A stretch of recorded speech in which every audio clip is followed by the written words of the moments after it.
The star breathed out of season, and every gauge on the watchdeck went the color of an old wound. Coordinator Selu felt it before the readouts confirmed it, a low thrum climbing through the floor of the Sethiri anchor, through the soles of her feet, up the long, resonant lattice of her body until her own edges hummed a note she had not chosen. That was how the Thrain knew things first. Not with instruments, with the body. The station's outer skin was already singing the wrong song, a high, anxious shimmer where there should have been the slow, tidal hum of a quiet cycle. And Selu understood, in the cold, plain way that a body understands a fall before the mind admits it, that Asin had exhaled early. "Off-tide surge," she said. She kept her voice flat because the deck listened to her voice the way a nervous animal listens to a keeper. "Confirm it, Issa. Don't guess it. Confirm it." Issa's console threw a column of light up between them, a lattice of numbers stacked like the growth rings of a young Thrain. The junior signal reader's carapace had gone the pale gray of fear, the color draining down from the crown facets to the shoulder plates, and Selu made a note of it and did not mention it. Fear was allowed. Fear that showed on the outside where the whole deck could see it and take it for a verdict was not. "Confirmed," Issa said. "Coronal loft magnetic reconnection at the third arch. The front is already moving. Coordinator, it is already moving." "How long?" "For the upper ring, 60 of your marks. Maybe 70, if the front slows at the debris belt." "It will not slow," Selu said. "Sound the tide." The tide sounded. Across the Sethiri anchor, across all 11 kilometers of its great slow-turning ring, the evacuation call went out in the only language the Thrain trusted completely, which was not words but resonance, a deep, patterned pulse that ran through the station's bones and through the bones of everyone standing on them, so that a Thrain child 3 levels down felt the order to run at the same instant its caretaker did, felt it in the teeth and the crown and the long singing spine, and did not have to be told twice. It was a beautiful system. It had been designed by people who understood that in a crisis the body must be commanded before the mind, because the mind argues and the body simply obeys. It had saved the Thrain from their own furious star 100 times over the long tenancy of the anchor. It was about to fail 300 of them, and Selu already knew it, and she had not yet let herself do the arithmetic that would prove it. The watchdeck curved around her, a shallow bowl of pale silica and cool blue holographic light, and above the bowl the great forward viewport gave out onto the thing that ruled all their lives. Asin. The star hung there enormous and close, a churning wall of white and furious gold, near enough that its light came through the polarized glass as a hard, bright noon that never ended and never dimmed, and never once in the history of the station had let anyone forget who was in charge. It was a young star and a violent one, and the Thrain had not chosen to live beside it so much as been marooned there by an ancestor's bad bargain, and they had made the best of it the way people do, and part of making the best of it was the tide discipline. In a surge you held your vector, you did not break formation, you rose with the others and you did not turn back for anything, because a star like Asin punished hesitation the way a sea punishes it, all at once and without appeal. "Upper ring is loading," Issa reported. "Docking spurs 1 through 9 all filling. The convoy is forming above the North Pole, standard evac vector, up and out. Anchor Master Veith is asking for the underspan count." There it was, the arithmetic she had been avoiding, arriving on its own, wearing another officer's voice. "Give me the underspan," Selu said. The light rearranged itself into the shape of the station's lower ring. The underspan, the deep ring that hung nearest the star, where the heat sinks were, and the resonance nursery, and the long medical span with its slow patients who could not be moved quickly. The underspan was where the Thrain put the things that needed the star's raw light and could not be trusted to the cold, the youngest, whose facets were still soft and growing and drank light to grow, the sick, whose fractures the star's radiance slowly annealed, the old, who had come home to hum out their last cycles where the light was strongest. The underspan was the tender heart of the anchor. It was also the part of the anchor that hung closest to the fire, and it was reached from the upper ring by a single great tether elevator that ran up the spine of the station like a throat. The tether elevator was not moving. On the display it hung stalled at the midpoint, a bright frozen bead on a bright frozen line, and around it the fault lights bloomed in the ugly amber that meant a structural bind, not a power fault. The surge's first pressure wave had already shivered the spine and torqued the rail, and the great car sat wedged in its own track with 200 souls inside it and 100 more still waiting below. The tether's seized, Issa said, very quietly, as if saying it softly might make it less true. I can see that it's seized. Selu's own edges had gone from humming to something harder, a brittle stillness that a Thrain learned to fear in herself, the note a body made just before it cracked. Options, fast. Issa, give me options. The maintenance climbs flooded with heat already, no one gets up them in time. The emergency drop shafts run the wrong way, they go down, not up. A ship could, Issa stopped, started again. A ship could dock at the underspan's south bay and lift them out directly, bypass the tether entirely. How long for a ship to descend from the convoy, dock, load, and climb back out ahead of the front? Issa did the arithmetic. Selu watched the numbers assemble in the young reader's face before they assembled on the console, watched the pale gray go a shade paler, and knew the answer before it came. There isn't a window, Issa said. By the time a ship broke from the convoy vector, killed its outbound speed, and dropped to the underspan, the front would already be on the south bay. It would arrive into the surge. It would not climb back out. Coordinator, the model won't return a survivable path. For any ship, it just returns fire. The watchdeck was very quiet. Below the viewport, above the north pole of the star-drowned station, the convoy was forming, a loose bright shoal of ships rising up and away from Asin. Every hull turned the same direction. Every drive lit the same amber. All of them obeying the tide discipline that had kept the Thrain alive for 1,000 years. All of them rising and none of them turning because the discipline was right, because turning back was death, because the numbers said so, and the numbers were the numbers. And down in the underspan, 300 Thrain felt the tide call in their bones telling them to run, and had nowhere to run to. Put the underspan on the deck speakers, Selu said. Coordinator. Put them on. If I am going to lose them, I am going to hear them. The speakers filled with the underspan, not screaming. Selu would remember that afterward for the rest of her cycles that they did not scream. The Thrain under the fire did the thing the Thrain do when there is nothing left to do, which is to sing. It came up through the speakers as a low woven chord, hundreds of voices tuned into a single slow resonance, the old anchoring song that a Thrain sings to keep from cracking under pressure, the song that says, I am still whole, I am still whole, hold, hold, hold. Somewhere in the middle of it, a caretaker's voice threaded up clear and steady over the chord, Warden Olith, the nursery keeper. Selu knew that voice, counting the younglings by name in a calm, unhurried cadence, the way you would on any ordinary morning, so that the little ones would not know from the sound of her that anything was wrong.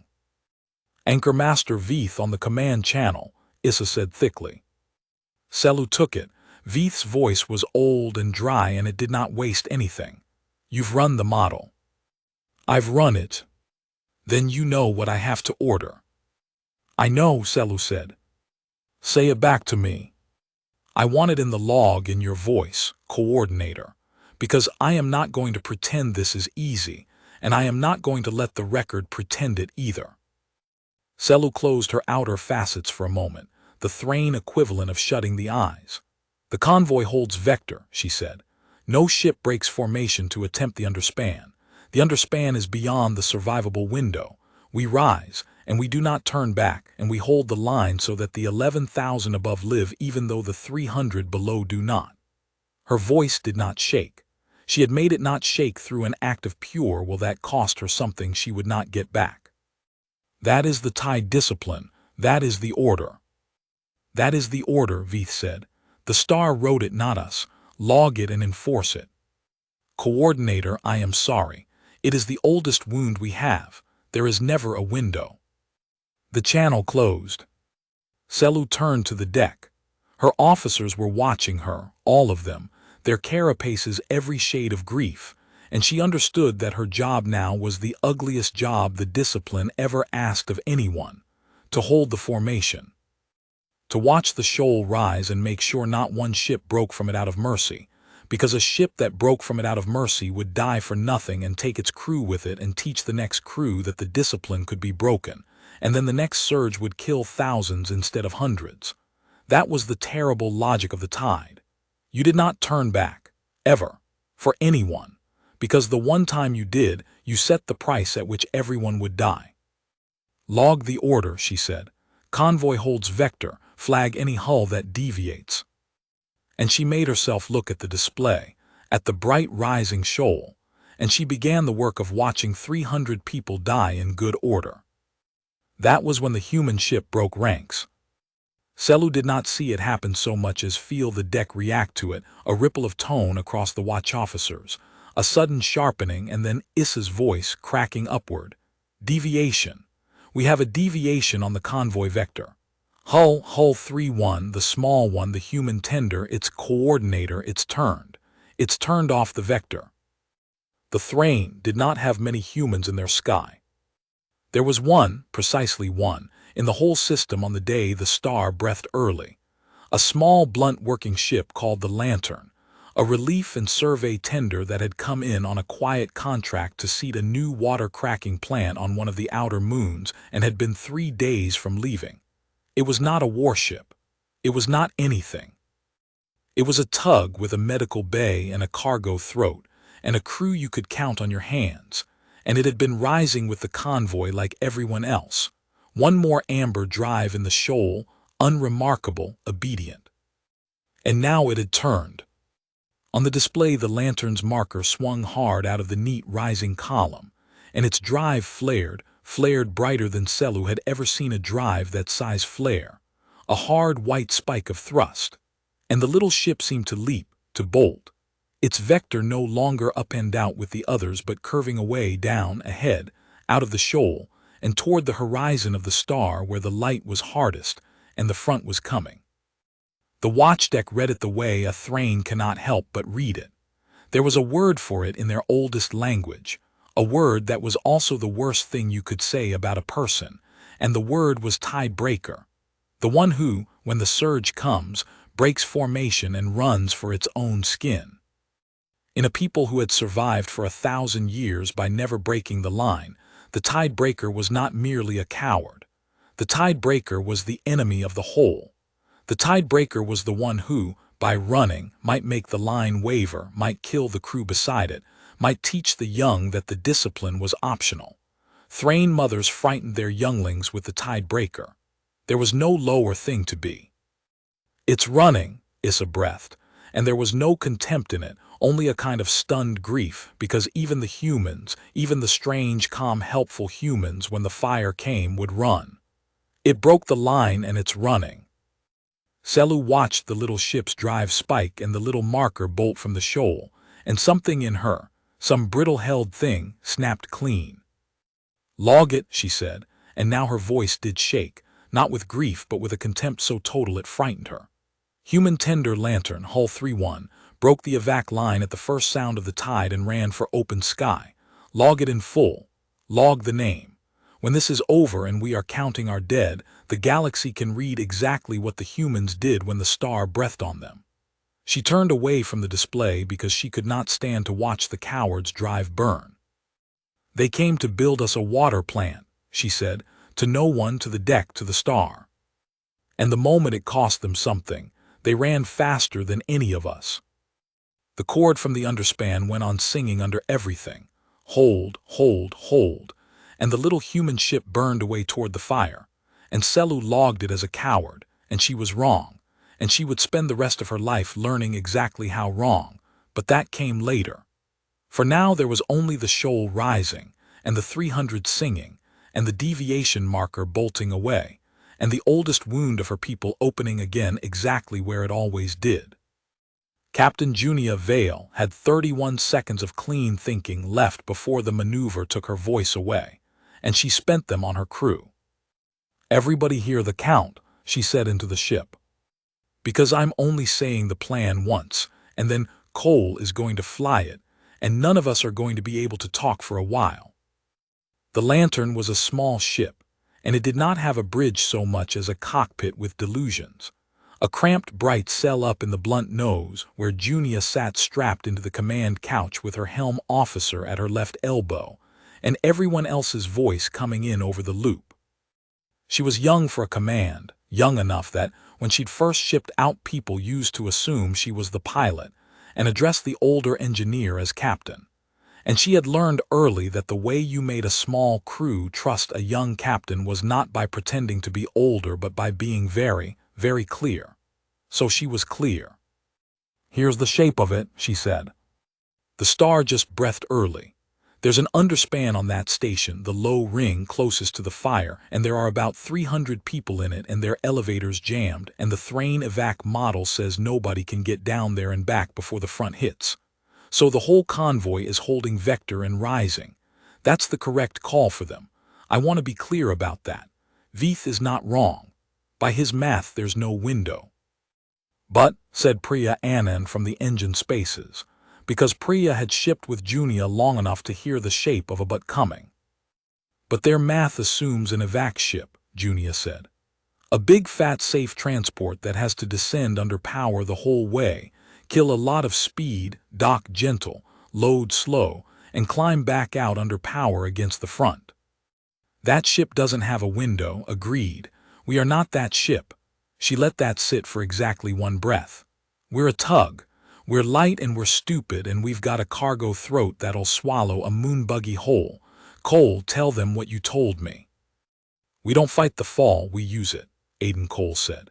He was even younger than Junia, and he flew like something that had been born doing it, and right now his voice had the flat, dreamy Comet got when he was already 3 maneuvers ahead of the conversation. "If we flip now and kill our outbound velocity hard, I mean hard, everything the drive's got, right now while we're still near the top of the arc, we don't descend under power. We fall. We let the star's own gravity throw us down the well, and we come around the underside of the station on a free trajectory, and we hit the South Bay from below, from the direction the front isn't watching. Then we don't climb out against the front. We whip around the station's mass, steal its orbital speed, and slingshot back up and out on the far side. Gravity assist. The star pays for the trip both ways. We just have to be pointed right, and we have to not be dead." "That last part's mine," said Teo Barrows, the corpsman, dry. "The not being dead. The model won't show this path because the model won't fly a fall it can't control," Junia said. "It only knows powered descents. A powered descent doesn't have a window. A ballistic whip does a narrow one, but it's real, and it closes in about 4 minutes, which is why we are not going to discuss it any further." She put her hand flat on the console, an old habit, grounding herself against the ship. "I already tried to raise our own command for authorization. Light lag to the relay is 11 minutes each way. By the time anyone at a desk says yes or no, this is over. So there's no authorization coming. There's just me. This is my call, and I'm making it, and I'll wear whatever it costs on the far side. Anybody who wants their objection on the record, this is the moment. Loud and clear. Silence on the loop, not the silence of fear, the other kind." "For the record," Priya said at last, "you're insane, and I've already got the reactor holding at 109%, so quit talking and let Cole fly." "Corpsman." "Prepping the bay for a mass casualty load," Teo said. "How many are we rating it for?" 300, Junia said. A pause. "Captain, this bird holds 90 warm bodies if they're friendly about it." "Then we're going to make more than one trip," Junia said. "Cole, the window's closing." "Fly the ship." "Flying the ship," Aiden Cole said, and reached up and killed the outbound burn and rolled the lantern hard over onto her back, and the drive lit white and threw itself against all their forward speed at once, and the couches slammed up into their spines with a force that stole the breath, and then the words, and then very nearly the sight. And Junia Vale, graying at the edges of her vision, thought only, "They're going to think we ran." She'd seen the Thrain evac doctrine. She knew what a break in the line looked like from a Thrain watchdeck. She knew there was no time and no bandwidth to explain a ballistic whip maneuver to a station full of terrified people who had one word for a ship that broke formation. And she knew what that word was, and she found that she did not have room to care. Let them think it. Let them log it. She'd rather be logged a coward and be wrong about than be logged obedient and be right about 300 dead. The star swung up into the viewport, huge and white and furious, and the lantern fell toward it like a dropped stone. And the last clean thought Junia had before the burn took everything was that the light was very beautiful, and that she hoped the young signal reader on that watchdeck, whoever they were, would live long enough to find out they'd been wrong. On the Sethiri anchor's watchdeck, the deviation marker did not run for open sky. Selu had turned away from it.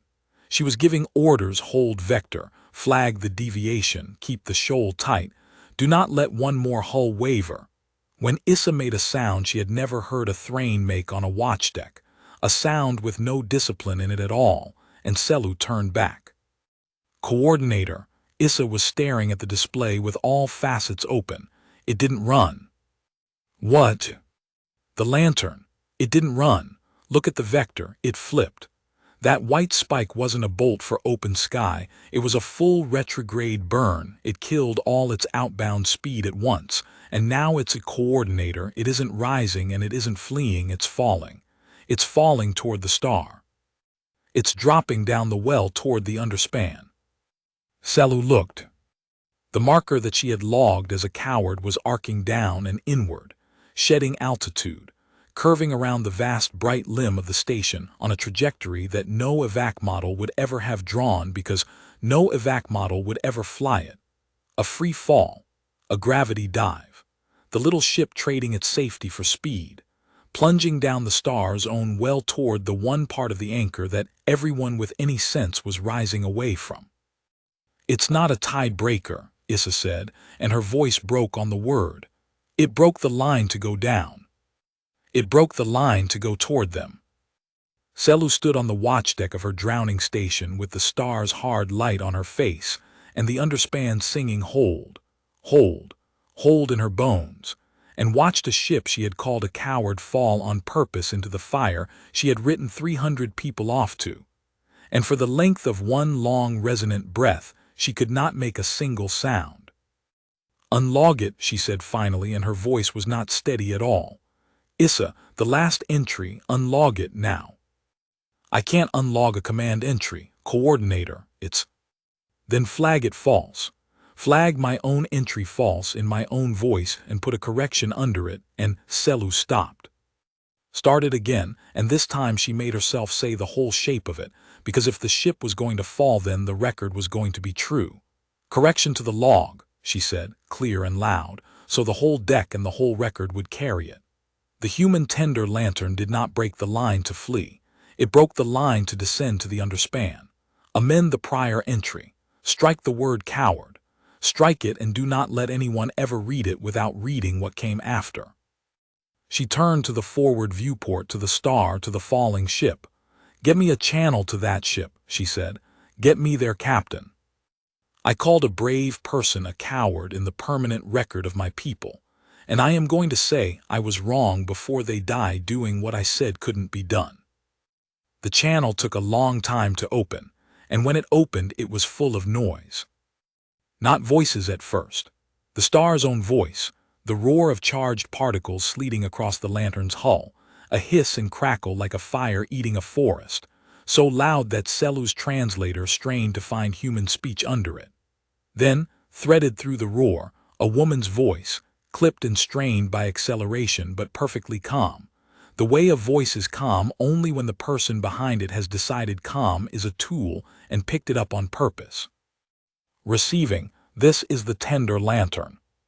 Go ahead, anchor, but keep it short. We're a little busy. Lantern, this is Coordinator Selu, Sethiri watchdeck. She did not know how to say the next part, and so she simply said it. I logged you as a tiebreaker, a coward, in the permanent record. I saw your drive flip and I thought you had run, and I was wrong, and I have struck it and corrected it, and I am telling you to your face across an open channel so it is on the record that I was wrong. That is the first thing. I needed to say it before you die, she did not say. I needed to say it first. There was a short silence full of the star's roar. When the human captain came back, there was something almost gentle under the strain in her voice. Coordinator, I've flown a lot of evac doctrines. Yours is a good one. Holding vector is the right call for everybody who can't do what we're about to do. You didn't log a coward. You logged a ship-breaking formation in a surge, which by your book is a coward, and your book is right 99 times out of 100. Don't spend energy on it. I've got about 300 people to pull out of your basement, and I need your help to do it, so let's do that instead of apologizing. Deal. Selu had braced for anger, or for the cold contempt she would have earned. She had not braced for absolution delivered in the tone of someone clearing a work order, and it undid her more than anger would have. What do you need? She said. I need eyes I don't have. The Captain Vale, the channel tag read, Captain J. Vale said. We're going in ballistic, no active scanning, we're saving the power for the shields, so we're going in half blind. I need your watch deck to be my eyes. I need the exact stall point of your tether so I don't clip it. I need the South Underspan Bay's clear approach, the real one, not the chart one. I need to know how many are actually down there, and where they're grouped so my people don't waste time hurting. And I need your caretaker down there, the one singing the count. I can hear her under everything. I need her ready to move people fast the second we're docked. Can you give me all that? Yes, Selu said, and it came out of her like a vow. Yes, Issa. Already building it, Issa said. The junior reader's carapace had gone from the gray of fear to something harder and brighter, the color a thrane turns when it has been given a thing to do and intends to do it well. Captain Vale, feeding you a live model now. Tether stall point is at spine segment 40. It's canted 11 degrees off axis, so your clean approach to the South Bay is 9 degrees tighter than the chart. I'm marking the corrected corridor. Underspan count updating. I read 341 bodies, not 300. There's a medical span you don't have on your charts. 22 slow patients plus staff. They're in the low annex. They cannot self-move. Of course there is, said a second human voice, dry, from somewhere in the lantern's noise, the corpsman. There's always a medical span. 341, Vale said, and if the number cost her anything she did not let it into her voice. Understood. Cole, you copy the corrected corridor. Copied, 9 degrees tighter, canted tether, I see it. The pilot's voice was very far away and very calm. Coordinator, I'm going to come around your south limb low and fast, and I'm going to look like I'm going to hit your station. I'm not going to hit your station. Tell your people on the underspan not to panic when a ship the size of a house comes at them out of the fire, because the whole maneuver depends on me cutting it close, and I don't have room to be polite about it. I will tell them, Selu said. Tell the singer, Vale said. The caretaker, patch me to her. If her people hear it from her, they'll believe it. Selu patched the underspan through. And so it was that Prewarden Olith, nursery keeper of the Sethiri underspan, kneeling on a buckling floor with 40 younglings gathered against her in the star's raw light, singing the count to keep them whole, heard a human voice come into her ear out of nowhere and say, calm as a tide table, Prewarden, my name's Junia. I'm on a ship called the Lantern, and I'm about 90 seconds out from your South Bay. I'm going to come in fast, and I'm going to look frightening, and I need you to not be frightened, because I need you moving the second my ramp touches. Youngest first. Can you have them lined up by the south lock? There was a pause. When Olith answered, her voice had not lost the steady singing cadence. She had simply folded the human into the song. You are the ship the watch deck called a runner, she said. That's me, Junia said. You did not run. No, ma'am, I'm coming down. Get me your little ones. Selu heard the caretaker draw a long, resonant breath, and heard the anchoring cord down in the underspan change, heard hundreds of frightened voices shift, all at once from hold, hold, hold to something with a rising note in it. A note that had not been in the song a moment before. A note that Selu had no word for in the old language because the old language, born beside a star that never spared anyone, had never needed a word for a rescue arriving where the model said none could. The note was hope. The Thrain were singing hope, and they had learned it in the last 90 seconds from a human they had called a coward. Front status, Selu snapped at Issa, because if she listened to the song any longer she was going to make a sound unbecoming a coordinator. Fronts at the debris belt. It didn't slow. Contact with the South Bay in 11 marks. Captain, you have 11 marks at the bay before the leading edge reaches you. 11, Vale repeated. Cole. I need 8 to dock and load a first group, the pilot said. It's going to be close. It's going to be very close. Hold on to something down there, Pre-Warden, here I come. Selu stood at the forward viewport and watched the lantern fall. It came around the bright limb of the station low and impossibly fast, a small blunt shape riding a hard white knife of drive light, and for one heart-stopping instant it did look exactly as if it would drive itself into the underspan and end everything. And then the pilot rolled it, feathered it, walked it down the last 9 tightened degrees of the corrected corridor with a precision that Selu, who had spent 40 cycles watching ships approach the station, had never seen and would never forget. And the lantern flared its drive one last time to kill the fall and settled against the South Bay so hard that the whole underspan rang, so hard that the anchoring song stuttered and then caught again, and the little ship's cargo throat gaped open, and its ramp came down onto Thrain metal. And a rescue that no model in the system said was possible had begun. Docked, Cole said, and for the first time there was breath in his voice, a single exhaled breath. We're docked, bay integrity holding, clocks running, 8 marks, Tio go. Tio Barrows went down the ramp first because that was the corpsman's job, to be the first calm thing the survivors saw. He had done mass casualty loads before: a station fire, a decompression on a mining rig, a colony ship that had cooked half its passengers on a bad re-entry, and he had learned that the single most useful thing a rescuer could carry down a ramp was not a stretcher or a med kit but an unhurried face. Panic moved faster than any front. If the people at the top of the ramp saw a rescuer running, they ran, and running people fell in clogged locks and died in doorways. So Tio Barrows walked down the lantern's ramp into the star's raw furious light with his hands loose at his sides, and his face arranged into the mild competence of a man arriving for an ordinary shift, and he found himself looking at 341 crystalline people whose bodies were singing. He had never heard anything like it, and he would never forget it. The Thrain under the fire stood in ranks that Olith had somehow ordered them into, the youngest at the front by the south lock exactly as Junia had asked, and every one of them was resonating, a vast layered cord that came up through the deck and through the soles of Tio's boots, and into his own chest until his ribs buzzed with it, and it was the most frightened and the most disciplined sound he had ever stood inside.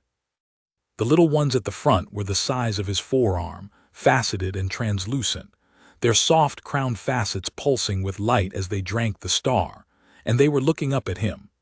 A strange, soft, warm-blooded thing come out of the fire, with an expression he had no trouble reading at all, because all reads the same on every face in the galaxy. Morning, Tio said, mild as milk. Name's Tio. I'm here to take you somewhere with better weather.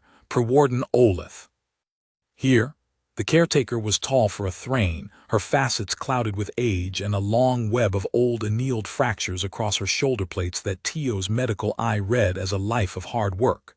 She had not stopped singing. She folded her words into the cord and let them ride out on it, so that even her instructions came out sounding like part of the anchoring song. Youngest are lined, 41 nursery, then the ambulant. The medical span cannot walk, they are in the low annex, 22 on litters, 4 staff. I have told everyone, Fast and quiet, no crush at the lock. They will obey. We are a disciplined people, corpsman. We only did not have anywhere to go. You've got somewhere to go now, Tio said. Ramps wide. Youngest up first, 4 abreast, keep 'em moving. Priya's got the bay laid out, she'll stack you safe. We're not going to have room for everybody this trip, so I need the ones who can wait without fear, and I need you. He looked at Olaf, to be the one who decides who waits, because they'll take it from you and they won't take it from me. Can you do that? Something moved across the old caretaker's clouded facets, a flicker of light like a decision. You are asking me to choose who is left in the fire, she said. I'm asking you to choose who I come back for, Tio said. Because I'm coming back, she doesn't leave people. I've flown with her 6 years and I've never once seen her leave people. You pick who waits, per warden, and you tell them the runner's coming back for them and you make them believe it, because belief is the only thing that's going to hold this line while I load the little ones. That's the job I'm giving you. It's the hardest one. That's why it's yours. Olaf looked at him for a long, resonant moment. Then she turned to her people and lifted her voice, and the cord swelled and shifted, and the youngest began to move up the ramp 4 abreast into the lantern's bright throat, fast and quiet, no crush at the lock, exactly as she had promised. 6 marks, Aiden Cole's voice said in Tio's ear, flat and far away. Loading, Tio said, and got to work. On the watch deck, Selu watched the load through the lantern's own bay camera, which Issa had patched onto the forward display, and she watched a thing she had no framework for. She had spent 40 cycles inside the Thai discipline. She understood in her bones the logic of the line that you did not turn back, that mercy in a surge was a kind of murder, that the only way to save the many was to harden your body against the cries of the few. It was not cruelty. It was the star's own arithmetic, learned in blood over 1,000 years, and every Thrain carried it and it was correct. And here was a species that had simply refused it. They had not refused it out of ignorance. She had heard the human captain say it plainly. Your doctrine is a good one. Holding vector is the right call.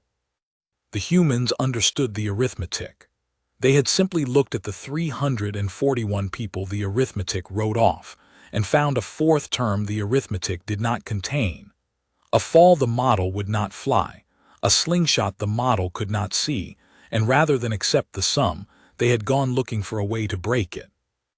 And when they found one that was only barely possible, that no sane doctrine would authorize, that their own command could not even be reached to forbid, a single young captain had looked at her handful of crew and said, in effect, we are not that ship, and turned into the fire.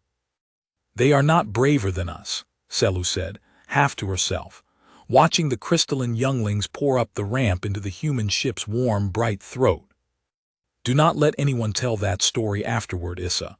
Do not let them make it that the humans were brave and the Thrain were cowards. It is not true. Veith is not a coward. I am not a coward. The discipline is not cowardice.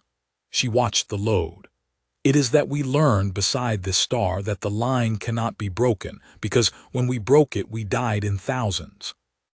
And they learned beside a gentler sky that the line can sometimes be broken by exactly one ship going down while everyone else goes up, and they kept that knowledge, and they built ships light enough and crews mad enough to use it. We are not less. We simply never had the room to learn that a rule can have an exception without becoming a lie. She was quiet a moment. And now they are teaching us, in our own basement, with our own children. Coordinator, Issa said gently, fronts tightening, 4 marks to leading edge at the South Bay. How full is the ship? They've loaded the 41 nursery and she's calling the ambulance now. They're filling fast, the bay's cramming. Captain Vale is holding the ramp. Issa's facets flickered. Coordinator, at this fill rate she is going to run out of time before she runs out of space. She is going to have to close the ramp on people who are standing right there. She is going to have to leave people at the lock. I know, Selu said. That is the part we know how to do. That is the only part of this. We understand better than she does. Junia Vale stood at the top of her own ramp, and did the part of the job that no doctrine on any world had ever made easy. The bay behind her was full. Priya had stacked it the way you stack a lifeboat, past comfort and into the arithmetic of the thing, crystalline bodies packed and braced and singing, the 41 youngest cradled in the middle where the ride would be gentlest, the ambulant wedged in around them, every handhold and every strap and every meter of deck spoken for. There was no more room. There was, at the bottom of the ramp, a great deal more need. 100 and more Thrain still standing in Olith's disciplined ranks in the star's raw light, watching her, not surging forward, not begging, just watching, singing their long chord, waiting to learn whether they were in this load or the next one or none. 3 marks, Cole said. Junia looked down the ramp at the people she was about to leave in the fire, and she made her voice carry over the star's roar, flat and clear, the voice she'd have used to call a work order. "This bird's full," she said. "That's the only reason I'm closing this ramp, not because I've decided you're worth less, because there is physically no more room, and if I overload her she won't climb and then nobody gets out. So I'm going to close it, and I'm going to fly this group up to your convoy, and I'm going to turn this ship around and come straight back down for you. You are not being left. You are being made to wait, and I know that's worse, and I'm sorry, and I'm coming back. Prewarden Olith speaks for me while I'm gone. Do what she says." She found the old caretaker's clouded facets in the crowd. "Have the next group by the lock, Prewarden. Litter patients, too. I want the medical span out on the second run before the front's worst. Have them ready." "They will be ready," Olith said. 2 marks, said Cole. "Captain, I need the ramp up now. I need the mass sealed before I light the drive or the whole load shifts."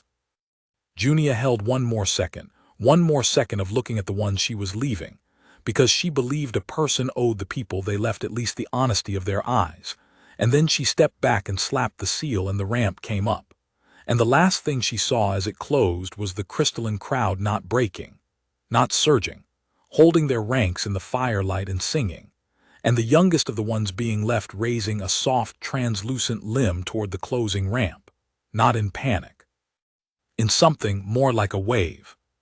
"Sealed," she said. "Cole, get us out of here." "Getting us out of here," Cole said, and lit the drive. The climb was worse than the fall, and the fall had nearly killed them. Falling, they had ridden the star's gravity down the well like a stone dropped into a throat, and the worst of it had been the blindness and the G-load. Climbing, they had to fight. Cole did not fight straight up. Straight up was impossible. Straight up was climbing under power against a wall of oncoming plasma. Straight up was the power descent the Thrain model had correctly said no ship could survive. Instead, he did the mad, beautiful thing the whole maneuver had been built around. He whipped them around the great bright limb of the station, low and fast, so close that the underspanned structure blurred past the viewport an arm's length away. And he stole the station's own orbital velocity, robbed it of speed the way a slung stone robs the sling, and flung the lantern up and outward on the far side, on the side the front had not yet reached, riding borrowed momentum up the well the star had thrown them down.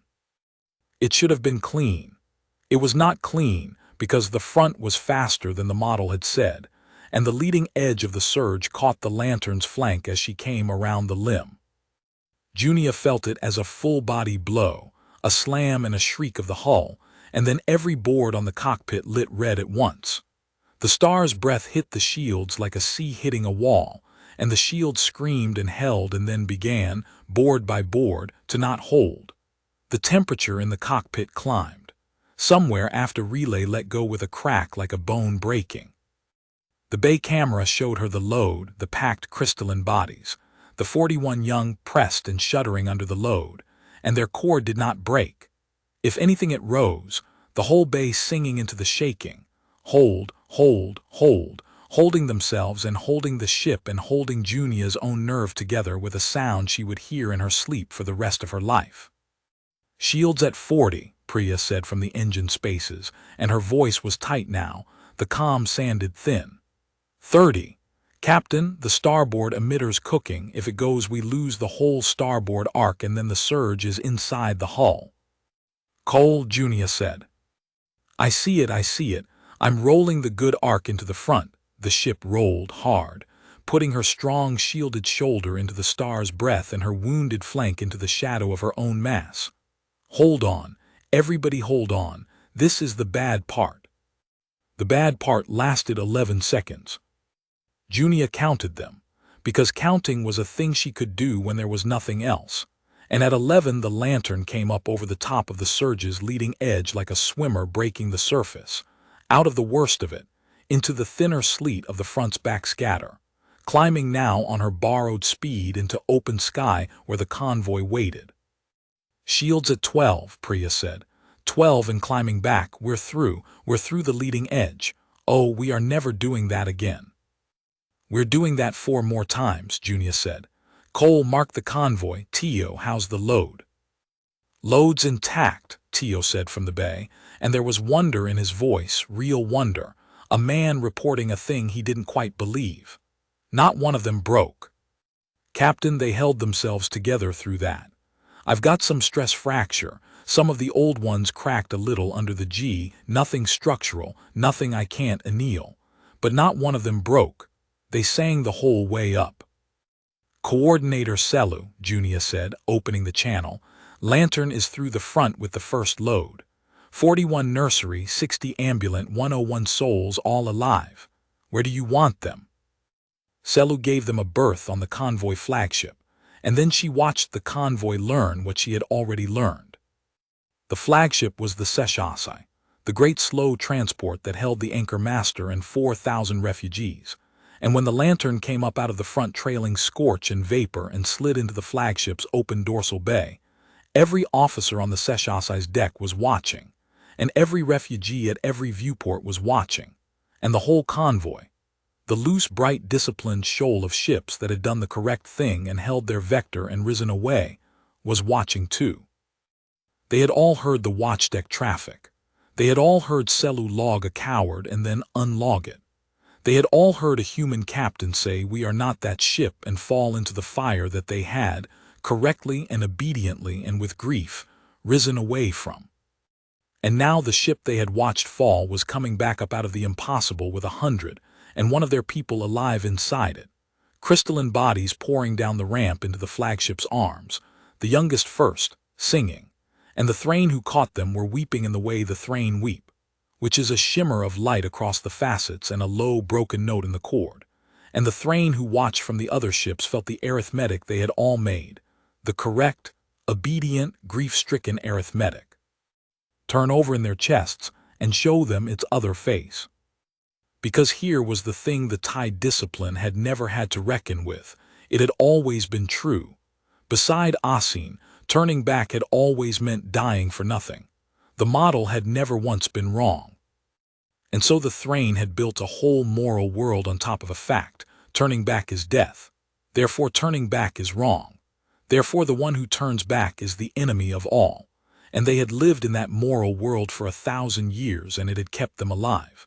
And it had never occurred to them, because it had never once been survivable, that turning back might be death and also be right, that a ship might break the line and be neither a coward nor a corpse but a rescuer, that the fact and the morality might come apart. The humans had come apart the fact and the morality, and they had done it in front of the whole convoy, with the whole convoy's children as the proof. Anchor Master Veith is asking to speak to the human captain, Issa said. Put him through to her bay. Selu heard the old officer's dry voice come onto the channel, and she heard it do something she had never heard it do in 40 cycles of service, which was hesitate. Captain Vale, this is Veith. I gave the order that held the convoy. I gave the order that wrote off the underspan. By our doctrine it was the correct order, and I would give it again, because the next time the star breathes there may be no human tug in the sky, and a Thrain who has learned to break the line will die breaking it and take a crew with him. So I am not going to stand here and call my own order wrong. A pause, full of the flagship's hum. But I am looking at 101 of my people who by my order should be ash, and they are not ash. They are walking down your ramp, and I find I do not have the words my doctrine gives me for this. so I am going to use one of yours instead if you will permit it. Thank you. Thank you, Captain. There was a short silence. When Junia answered, her voice was gentle and very tired. Anchor Master, your order kept 11,000 people alive. Don't let anybody take that from you. You held a line that had to be held and it cost you and you held it anyway. And that's not a smaller thing than what I'm doing, it's a harder one. I get to be the one ship that turns back because you're all being the ships that hold. That only works because you hold. So you're welcome and thank you back, and I've got to go, because there's 240 of your people still down there, and a medical span that can't walk and the front's getting worse. Veil out. She is going back down, Issa said, not quite a question. Of course she is going back down, Selu said. She said she would, front status. Full leading edge across the South Bay now. The underspan's outer skin is starting to ablate. Coordinator, the second descent is worse than the first. The front's not coming anymore, it's here. She'll be flying the whole load through the surge both ways, not just clipping the edge. And she has to take the litter patience this run. The medical span won't survive another cycle of this heat. Their annealing beds are failing. I know what she has to take, Selu said. Model it. I want the corrected corridor updated for the ablation. I want the tether stall point rechecked because that spine is moving now, and I want the exact moment the South Bay structurally fails, because when it fails she cannot be docked to it. Give her every number we have. We could not go down there. We can at least make sure the one who can does it with our eyes wide open on her behalf. The watchdeck bent to it. And Selu, watching the scorched little ship turn its blunt nose back down toward the fire for the second time, understood that whatever else happened, whatever the count was when the star finished breathing, her people were being handed a new word tonight, in their own language, written by a stranger. A word for the ship that turns back and lives, a word to set beside Tidebreaker and unmake its 1,000-year meaning, and that she, Selu, who had spoken the old word into the permanent record at the worst possible moment, was going to spend the rest of her life making sure the new one was the one the young remembered. The second descent nearly ended it. Cole flew the fall again, the same mad drop down the star's throat, but this time there was no clean corridor to fall through.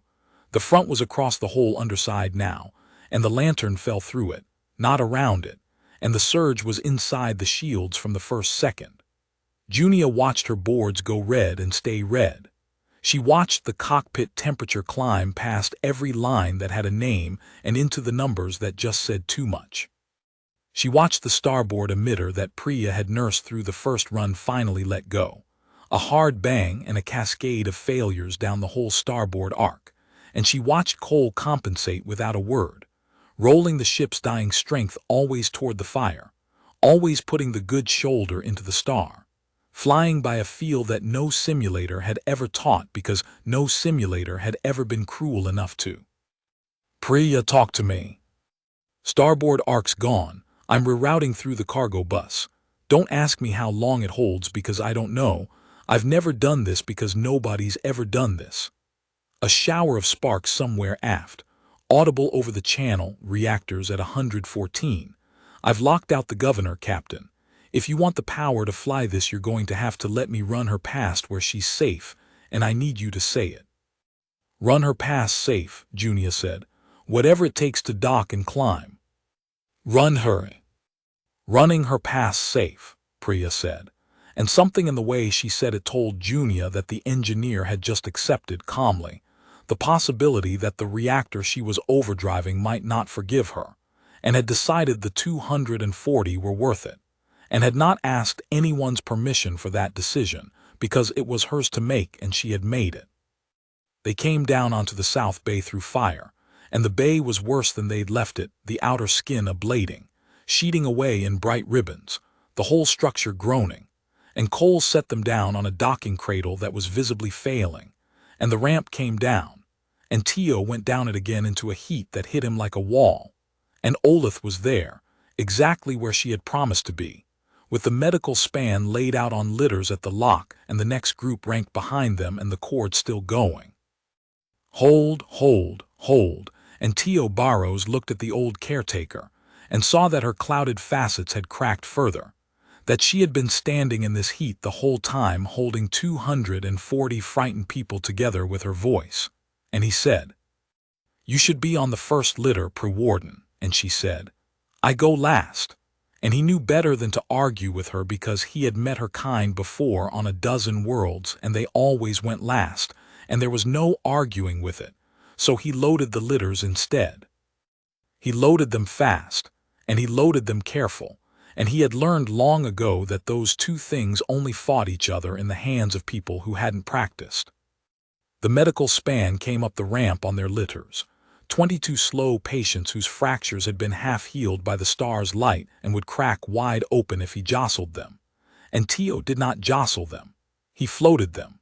4 crew and Pre off the reactor, and 2 of the ambulant Thrain who wouldn't leave until the sick were up, all of them passing the litters hand to hand up the ramp into the bay in a chain that never once stuttered, while the heat came off the ablating bay skin in waves that dried the sweat on Tio's face before it could fall. 4 marks, Cole said. "Tio, 4 marks and this cradle's going to let go whether we're loaded or not. I can feel it moving under us." 2 litters left, Tio said. "Pre-Warden, ambulant group up behind them tight, go." The last 2 litters went up. The ambulant crowded on behind. And when Priya called the bay full past full the way the first run had been full, every strap and handhold spoken for, there were still, at the bottom of the ramp in the killing light, 130 of the underspans people standing in Olith's ranks, singing, watching, waiting to learn if they were the next load or the load that never came. "Pre-Warden," Junia said over the bay speakers. "Same as before, you hold them. I come back. This is the second time I've told you that, and it was true the first time and it's true now. 1 more run. 90 seconds to your convoy, 90 back, 1 load, and you are all off this ring before the bay fails. Do you believe me?" "I believe you," Olith said, and the terrible thing was that she did. Tio could hear that she did. The old caretaker had watched the runner come back once already, and she believed her now the way you believe the sun, and Tio thought, "That's a weight. That's a weight the captain's carrying now and doesn't get to put down. If we don't come back this time, we didn't just fail to save them. We taught them to believe a thing right before it killed them." He kept that to himself. He sealed the ramp. Cole, Jr. said, "Out." The second climb took a piece of them. They came up through the full front this time with the medical span aboard, and Cole flew it the only way it could be flown, hard and rolling, the good shoulder always to the star. And the surge hammered them the whole way, and at the top of the whip, coming around the station's limb into open sky, the reroute Priya had jury-rigged through the cargo bus finally reached the end of what it could carry. Junia heard it happen. A rising whine aft, past the sound the ship was supposed to be able to make, and then Priya's voice, no longer calm, the calm finally gone. Bus is arcing. I've got a fire in the aft crawlway, I'm on it." And then nothing from the engineer for 8 seconds. 8 seconds in which Junia flew a crippled ship up out of a star's breath with a fire in her guts and no word from the woman fighting it. 8 seconds that were the longest of the whole day. And then Priya again, coughing, wrecked. "Fire's out. Suppressants dumped, the crawlways slagged, I burned my, I'm fine, don't send Tio, he's got a bay full of sick people, I'm fine. But Captain, the cargo bus is done. That was our last reroute.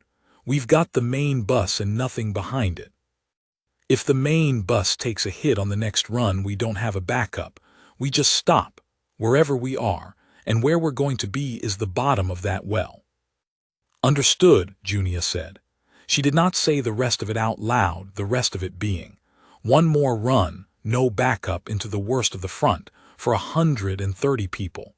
She didn't say it because everybody on the loop had already done that math themselves, and saying it wouldn't help.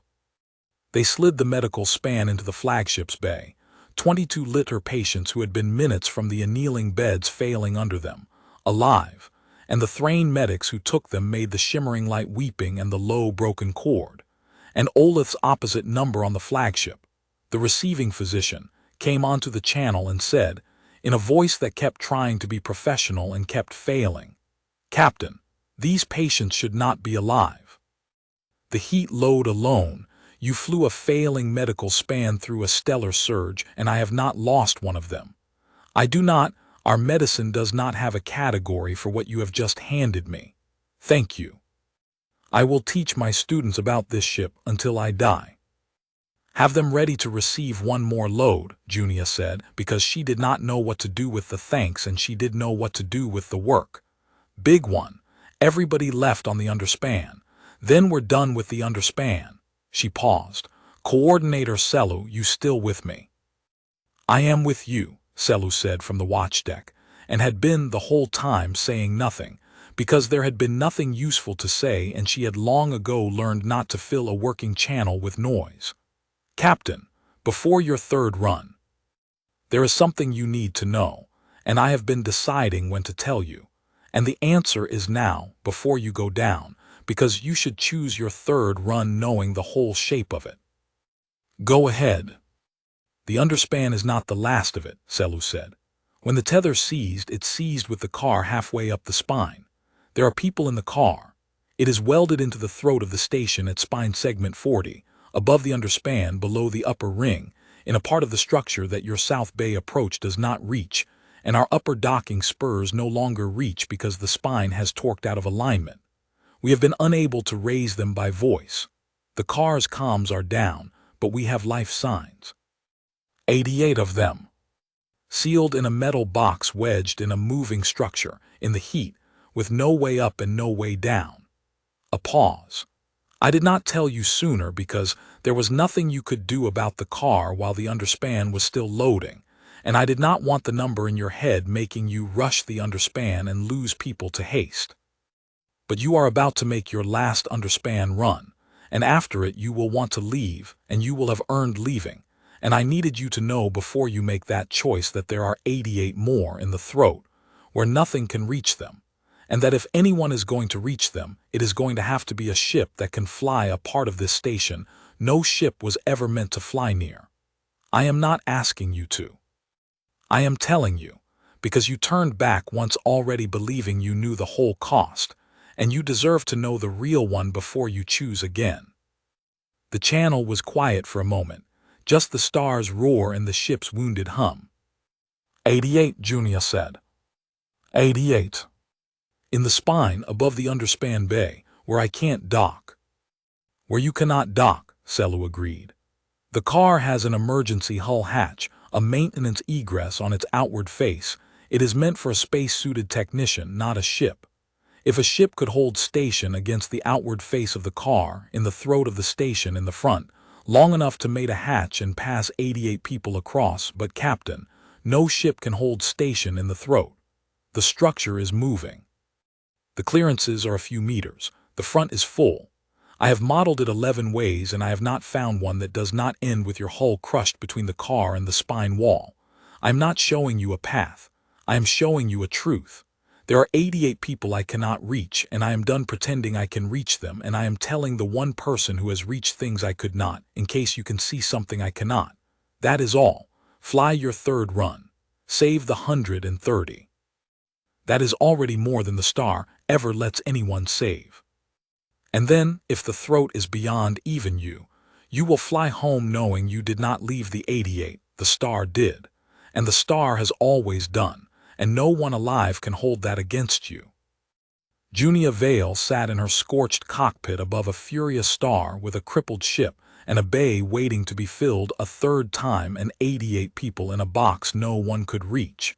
And she was quiet for exactly as long as it took to think. And then she keyed the channel. "Send me your 11 models," she said. "All of them, the failed ones. I want to see the 11 ways it doesn't work, because somewhere in how a thing fails is usually how it doesn't. Cole, you listening?" "Listening," Cole said softly. "We'll fly the underspan run first. 130, one load, we've done it twice, we can do it a third. And while I'm flying it, you and Priya and Selu's watch deck are going to look at those 11 models and find me the 12th. Because I'm not leaving 88 people welded in a box because the geometry's hard. Hard's not the same as no. She lit the channel wide, so the watchdeck and the flagship and the whole listening convoy could hear it. Somebody find me the 12th way. I'll be back up in 3 minutes with 130 of your people, and I want an answer waiting. The third underspan run was the one Selu could not bear to watch and could not stop watching. It was the worst descent yet, because the bay was dying now. The ablation had eaten through the outer skin in 3 places, and the docking cradle that had let go a little on the second run let go a lot on the third, so that Cole had to hold the lantern against the bay on drive alone, hovering his crippled ship a meter off a failing structure in the heart of a stellar surge, while Tio loaded 130 terrified people up a ramp that kept shifting under them.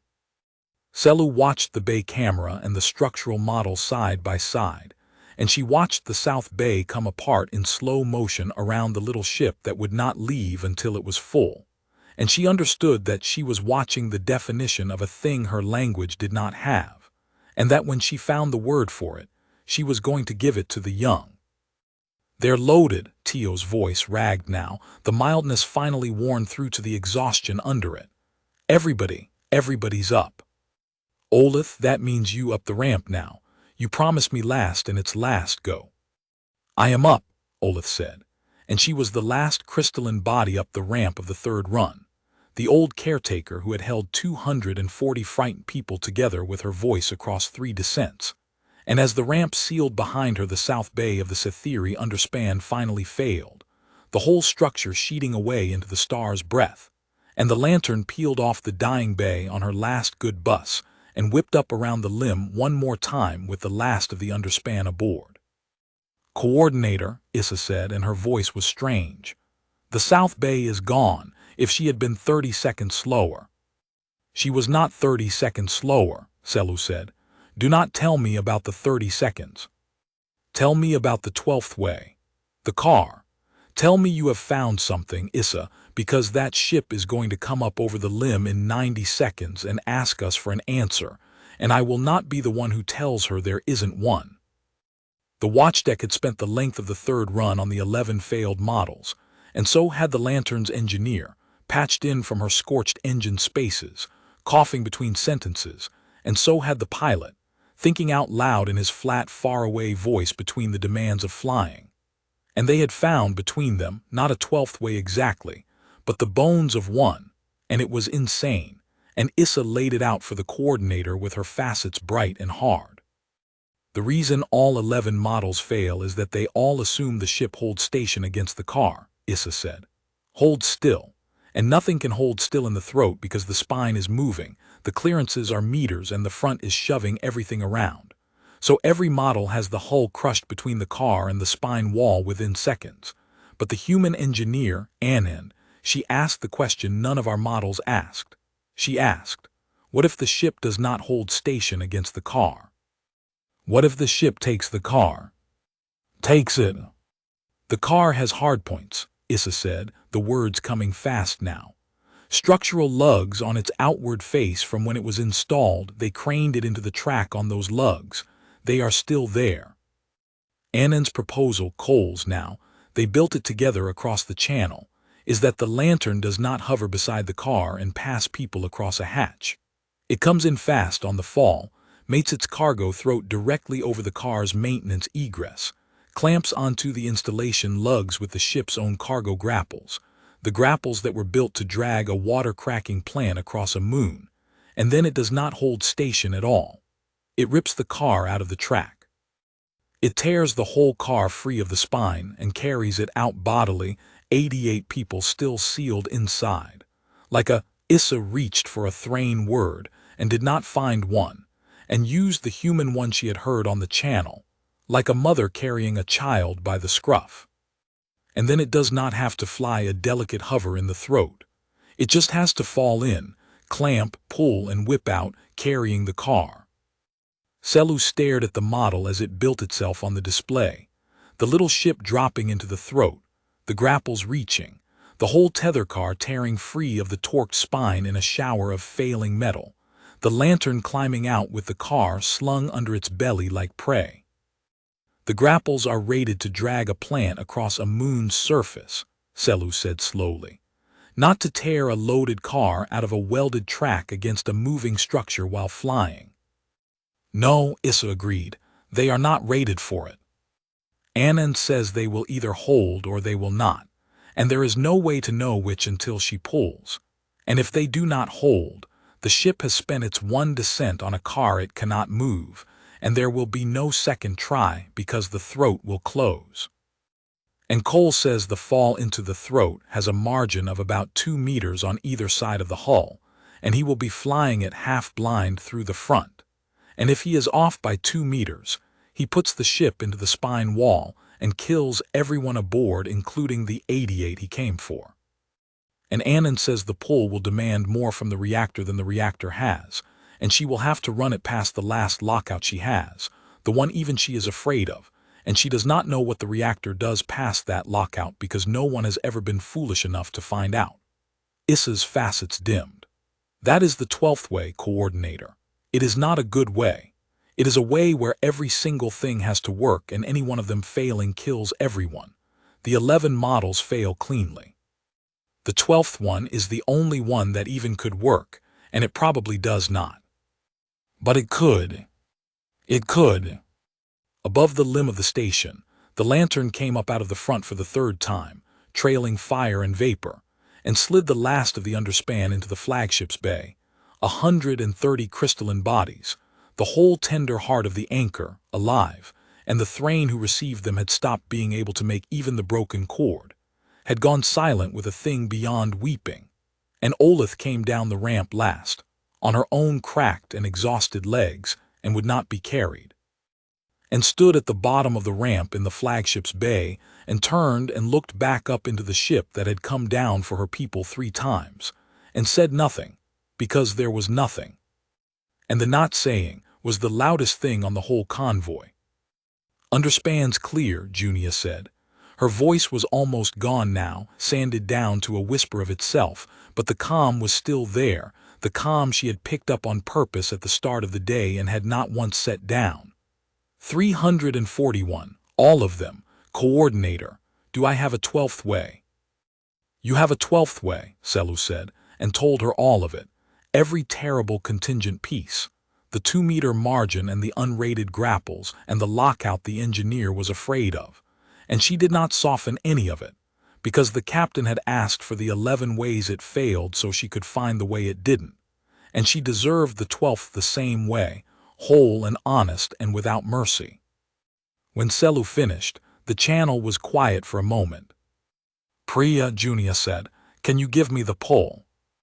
"I can give you the pull," Priya said, from a woman who an hour ago had put out a fire in her own ship's guts with her hands. "Once. I can give you the pull once, and I can't promise you what the reactor does after, and I can't promise you it doesn't do it in the middle of the pull instead of after. But you point coal into that throat and made us onto that car, and I'll tear it out of the spine or I'll die owing you an apology. That's the best I've got." "Coal the 2 meters. I've been flying 2-meter margins into that station all day," Cole said. "I put us onto a failing cradle twice and onto a moving bay once. I'm not saying it's easy. I'm saying my hands know this station now. I'll fly the throat." A pause. "I'd like it on the record that this is the stupidest thing anyone has ever asked me to fly, and that I'm going to fly it, and that those 2 facts are the whole reason I signed onto this ship." "T.O. Bay's empty and ready," the corpsman said. 88 incoming, sealed in a car, some of them hurt, all of them cooked half to pieces in that box for the last hour. "I'll be at the throat hatch when it mates. Let's go get them." "Anchormaster Veith," Junia said, opening it wide again, the whole convoy listening. "I'm going to go get your last 88. It's a bad plan. It might cost you this ship and my crew and the 88 all at once, and if it does, you'll have lost more tonight than you would have if I'd never turned back at all, and I want you to have said yes to that with your eyes open before I do it, because they're your people and it's your call as much as mine. So I'm asking, do I go into the throat, or do I bring my ship home with 341 of yours already aboard your convoy, and call that a day the star lost worse than usual?" The channel held the star's roar. And then Anchor Master Veith, who had given the order that held the line, who had written off the underspan by a correct and merciless doctrine, and never once called it wrong, spoke in a voice that had something new in it, something the Tide discipline had never put there. For 1,000 years, Veith said, my people have known one thing about the throat of a station in a surge. Nothing comes out of it. We have a word for the throat. It means the place we do not look. We taught our young not to look at it, because looking at it and knowing there were people in it and being unable to reach them was a wound that broke coordinators. I have not looked at the throat in 40 cycles, Captain. I looked at it tonight because you made me, and there are 88 of my people in it, and I have spent my whole life certain that the only mercy for the throat was to not look. A long breath. Go into the throat. Go and look at it and go into it. If your ship dies in it, then 88 of my people will have died with human hands reaching for them instead of dying alone in the place we do not look, and I have lived long enough tonight to learn that those are not the same death. Go get them, Captain. My eyes are open. Go. They fell into the throat of the station a 4th time, and this time there was no whip and no margin and no borrowed grace. This time they flew down into a closing box. Junia had the 88 life signs on her board, a cluster of pale, steady points sealed in a car she could not see, and she had the throat's geometry building and rebuilding on her display as the spine flexed under the front's pressure, the 2-meter margins narrowing and widening as the whole structure breathed, and she had Cole's hands on the ship, and that was all she had. The star filled the viewport, no longer a wall of light but the whole world, so close now on the fall that the granular churn of its surface stood out in terrible detail, and the front came off it in visible sheets, and into that the lantern fell on her last good bus, with no backup behind it, toward a metal box welded in the throat of a dying station. Coming up on the throat mouth, Cole said. His voice had gone past far away into something almost tender, the way a voice gets when a person has narrowed down to one single act and there is nothing left over for anything else. Coordinator, I need your spine flex model live on my glass. I'm flying the gaps between the flexes. I need to know when the throat's wide and when it's tight. Call it for me. Call it like a landing. I will call it, Selu said. And she did. She stood on her watch deck and she called the breathing of her own station's wounded spine to a human pilot falling into it. Wide, wide, tightening, hold, wide again, now go, and Cole flew the calls, threading the lantern down into the throat on the wide breaths and freezing her against the drive on the tight ones, down and down. 2 meters of starfire on either side of a hull that had already given everything it had. And Junia watched the spine wall blur past the viewport close enough to touch, and did not let herself think about the 2 meters. Thought instead about the 88 steady points on her board, because they were the reason, and the reasons are what you fly by when the margins are gone. Cars below us, Cole said. I see the lugs, I see the maintenance egress. Priya grapples. Grapples out, Priya said. Her voice was wrecked, radiation hoarse, but it was steady. The engineers calmed the last of them to break. Reaching for the lugs. Cole, hold us, 3 meters, 2. I need you dead still for 4 seconds. This is the 4 seconds. Give me the 4 seconds. Cole gave her the 4 seconds. Junia never knew how. Falling into a flexing throat with a dying ship. Half blind, the front hammering the shields to nothing. He held the lantern dead still in the killing box for 4 full seconds, and Junia counted them the way she counted everything. And on 4 Priya's grapples closed on the installation lugs of the tether car with a bang that rang through the whole ship, and the lantern and the car were one thing. Clamped, Priya said. We're clamped. Grapples have the lugs, Tio. Egress hatch is mating, Tio said from the throat hatch.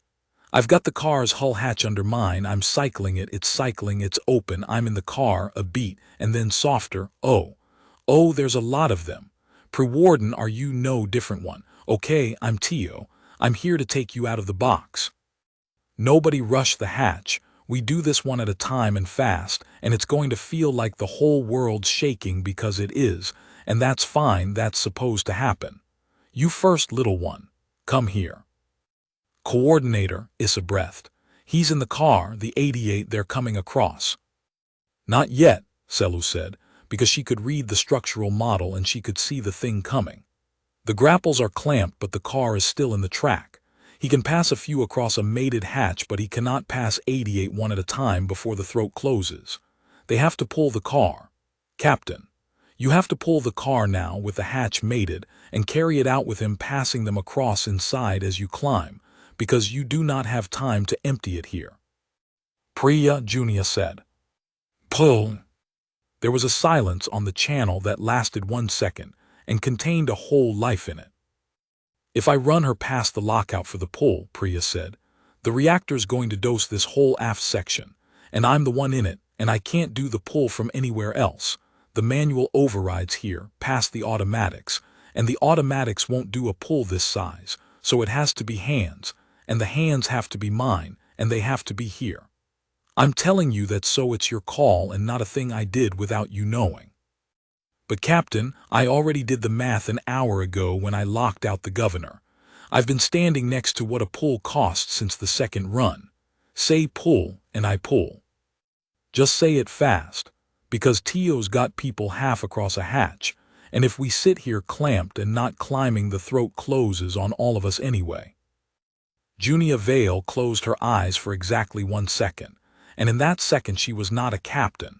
She was a young woman who had brought her friends into a star, and then she opened them, because the 88 steady points were still on the board and Tio was still in the car, and the throat was still breathing, and there was only one answer, and everyone on the ship already knew it. Pull, she said, Priya. Pull, and then you get out of that section. You hear me? The second the car's free, you seal it behind you and you get forward. That's an order. I don't care what's slagged. You get forward. Pulling, Priya said, and past the channel Junia heard the engineer throw the last lockout, the one even she was afraid of, and heard the reactor climb into a sound no ship is meant to make. A rising howl of power dragged out past every line that kept a crew alive, and the whole lantern shuddered and groaned as her cargo grapples, built to drag a water plant across a moon, never rated for this, holding or not holding on the far side of a question no one could answer until it was asked. Took the strain of a loaded car, welded into a torqued spine, and pulled. For a moment nothing moved and everything screamed. Then the tether car tore free of the throat of the Cytherea anchor in a slow shriek of failing metal, ripped bodily out of the track that had welded it, and came away under the lantern's belly, 88 people sealed inside it and Tio Barrows in the hatch passing the nearest across into the bay with both hands, and Cole felt the mass come free, and did the only thing left to do, which was climb. No whip this time, no borrowed speed. Just a dying ship dragging a torn loose car straight up out of a star's throat on a reactor that was killing the woman who ran it, climbing on brute overdriven power up and up through the full front, while the shields went to nothing, and the hull temperature went past every named line, and the star hammered them the whole way. She's free, she's climbing. Issa was almost shouting now, all discipline gone, and Selu let her, because the young reader was watching a thing that no Thrain had ever watched, a ship rising up out of the place we do not look, carrying the people they did not look at, and if that did not deserve a shout, then nothing did. She's coming up out of the throat, she's got the car, she's coordinator, the reactor signature. Selu had already seen it. The lantern's power signature, climbing out of the throat, was not the signature of a ship. It was the signature of a bomb deciding whether to go off. It flared and guttered and flared, the overdriven reactor eating itself to give the climb its power, and Selu watched it and knew that the human engineer was standing inside that flare, feeding the ship her own life a heartbeat at a time, and that there was nothing anyone could do about it, and that the woman had known there was nothing and had done it anyway. Priya, Junia was saying, over and over, flying her ship up out of a star with a torn car under its belly. Priya, the car's free, get forward now, Priya, answer me. I'm here, Priya said, and her voice was wrong now, slurred and far and strangely peaceful. Car's free. I sealed the section. I didn't get forward, Captain. The hatch is slagged behind me. I'm in the aft with the reactor and I can't get out, and that's all right, that's all right. Don't you dare turn this ship around inside a star to come get me. Don't you dare. You've got a car full of kids and a bay full of them, and you fly them up. You hear me? You fly them up and you don't turn around. This is the one time you don't turn around. A long, crackling breath. The reactor's going to hold to the top of the climb. I said it to hold to the top of the climb. It'll get you and the car and everybody out. After the top I can't promise, but you'll be out by then. You'll be out. Fly them up, Junia. That's the job, fly them up. Junia flew them up. She did not turn around. It was the hardest order she had ever given herself, and she gave it, and she flew them up. Because Priya had asked her to, and because Priya was right, and because the car under the belly was full of children. And she climbed the lantern out of the throat on a reactor. A dying woman was holding together with the last of herself. Up through the full front, up past every line, up into the thinning back scatter, and then at last, out over the top of the surge into open sky. The whole scorched ship, and the torn loose car breaking the surface of the star's breath together, and rising into daylight. "We're out," Cole said, and his voice broke on it finally after the whole long day, the tenderness cracking into something raw. "We're out of the throat, cars intact, grapples holding. We're Priya, we're out, we made it out, you can, Priya." "Top of the climb," Priya said, very far away now, very peaceful. "Told you it'd hold to the top of the climb, it held." A long silence full of static. Reactors scrammed, I scrammed it. "It's cold. We're going to coast now, I'm sorry, there's no more power, I gave it all to the climb, we're going to coast wherever we're pointed and I can't give you any more. I don't have any more, I'm going to sit down now, I think. I'm going to sit down here where it's warm." Somebody tell the captain she flew a good ship. Somebody tell her the car's full of kids and they're all alive and it was worth it. Tell her. The channel from the aft went ecstatic and stayed there. "Priya," Junia said. "Priya, Anand, answer me." "Static." "Tio," Junia said, and her voice was terrible. "Tio, can you reach the aft, can you?" "Hatches slagged, Captain. I can't get through it. I've got a bay full of people and 88 in a car, and I can't reach the aft, I'm trying." "Coordinator Selu." Junia's voice came onto the wide channel flat and scraped raw, the calm she'd carried all day finally holding up nothing but grief. "My ship is dead. Reactors scrammed. We've got no power. We're coasting out over the top of the front with a full bay and a car full of your people slung under the belly, and one of my crew sealed in the aft, and I can't reach her, and I can't fly, and I can't stop, and I can't do anything but coast wherever we're pointed. I need help. I've spent all day being the one who turns back, and now I need somebody to turn back for me, because I've got 100 and I've got your people aboard, all of them, the whole underspan and the whole car, and if somebody doesn't catch this ship in the next few minutes, we're all going to coast right back down the well we just climbed out of. I need a ship. I need somebody to come and get us. Please." And on the watchdeck of the Sethiri anchor, Selu turned from the display to the great forward viewport, to the convoy hanging bright and disciplined and safe above the north pole of the star. Every hull turned the same way. Every drive lit the same amber. The shoal that had held its vector all through the long day, exactly as 1,000 years of doctrine demanded. And she keyed the command channel, and she said the thing that no Thrain coordinator had said in the whole recorded history of her people. "Anchormaster Veeth," she said, "the human ship that turned back for us is dead in the sky with 341 of our people and 88 more in a car aboard it, and it is coasting toward the fire, and it is asking us to turn back for it." She drew a breath that went all the way down her long, resonant spine. "I am requesting that you order ships out of the convoy vector, down, toward the star, to catch it. I am requesting that we break the line." The channel was silent. She could feel the whole convoy holding its breath, every officer on every ship who had held vector all day out of a discipline older than any of them, waiting to hear whether the oldest law they had was about to be spoken against. "For 1,000 years, Veeth said slowly, we have known that you do not break the line, that the one who turns back dies for nothing and teaches the rest to die. And it was true. It was always true, coordinator, every single time because we lived beside a star that never once let it be anything but true. A pause. And tonight a stranger came into our sky and showed us that it was true and also not the whole truth. That there is such a thing as a ship built light enough and a crew brave enough that turning back is not death but rescue. We did not have that ship. We did not have that crew. We had a doctrine instead, and the doctrine was right for the ships we had. His dry old voice hardened into something Selu had never heard in it. But we have that ship now. It is dead in our sky with our children aboard. And I will be cursed by every ancestor who ever held the line before I let the one ship that turned back for us coast into the fire because we were too disciplined to turn back for it. The command channel opened wide to the whole convoy. This is Anchor Master Veeth. All escort hulls, all tenders with grapple capacity, break vector. Break the line. Turn back. We are going down for the human ship. Every officer who has ever wanted to turn back and could not, this is the order you never got. Turn back, bring them home. And the convoy broke. Selu watched it through the viewport, and she would tell it to the young for the rest of her cycles, exactly as she saw it.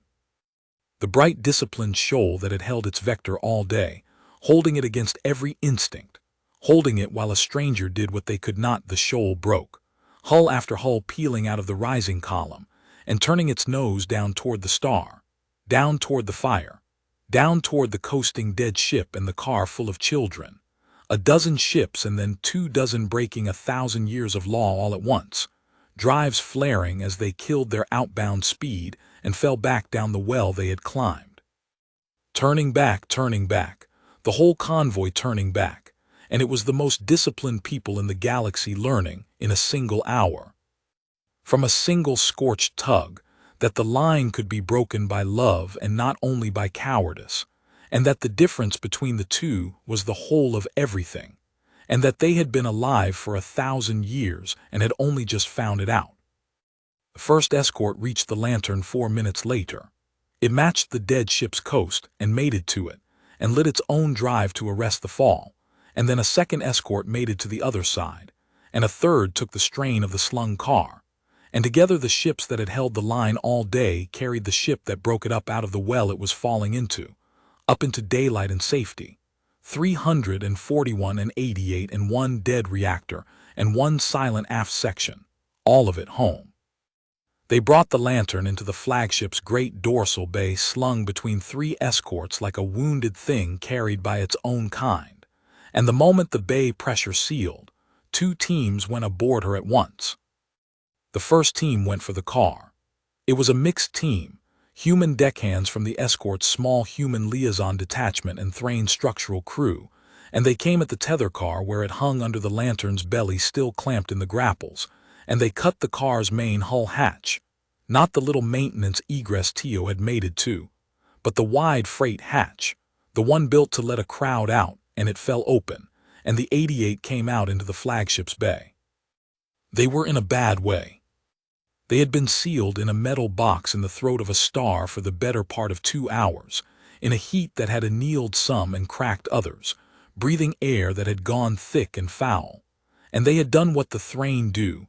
They had sung themselves whole, and the cord that came out of the opened car was ragged and cracked and utterly unbroken, and at the front of it, first out of the hatch, was a structural engineer named Orensef who had spent the 2 hours keeping 87 people from panic in a box he was certain was their coffin, and who came out of the hatch on his own cracked legs and stood in the bay and looked at the dead scorched ship that had torn his coffin out of the throat and carried him into daylight, and could not sing, and could not speak, and simply stood, his facets running with the shimmering light that is how the Thrane weep, until a human deckhand put a hand on his shoulder plate, careful and unafraid, and said, "Easy, friend, you're out, come on, let's get you sat down," and led him away into the arms of his people. The 88 came out, every one of them alive, and near the back of the car, because she had been at the back all along, because she had been the one holding them together, they found a second caretaker, a nursery keeper from the upper ring named Vesh who had been in the car with a clutch of the very youngest when the tether seized, 11 younglings barely out of the growing cradle, and Vesh had wrapped her own body around them in the corner of the box and sung to them for 2 hours in the heat. And when the freight hatch fell open, the human deckhands found her there.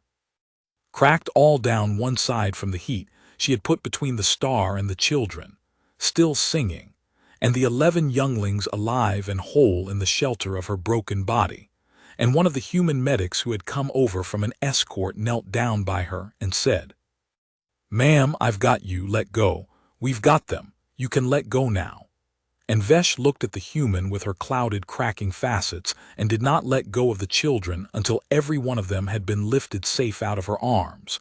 And only then did she let herself be carried, and only then did she stop singing, and the whole bay had gone silent to listen to her stop. The second team went for Priya. It was Tio who led them.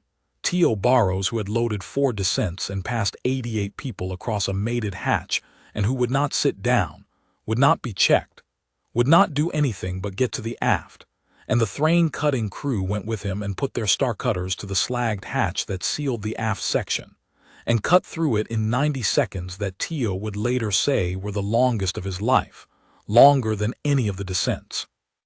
And when the hatch fell away, the aft was full of the sick sweet smell of an overdriven reactor, and the air shimmered with a heat that had nothing to do with the star. And Tio went in with a radiation counter screaming on his belt and found Priya Anand where she said she would be, sitting down. Sitting on the deck with her back against the cold, scrammed reactor, she had run past every line to give the climb its power, her eyes open, her breathing shallow, her skin already showing the deep flush of a dose that no counter needed to measure. "You didn't turn around," Priya said when she saw him. Her voice was a thread. "Good, good, is the car?" "Car's open, 88 out, all alive. You tore them out of the throat, you crazy woman," Tio said, and got his arms under her, and did not let his hands shake because a corpsman's hands do not shake, and lifted her, and she was so light.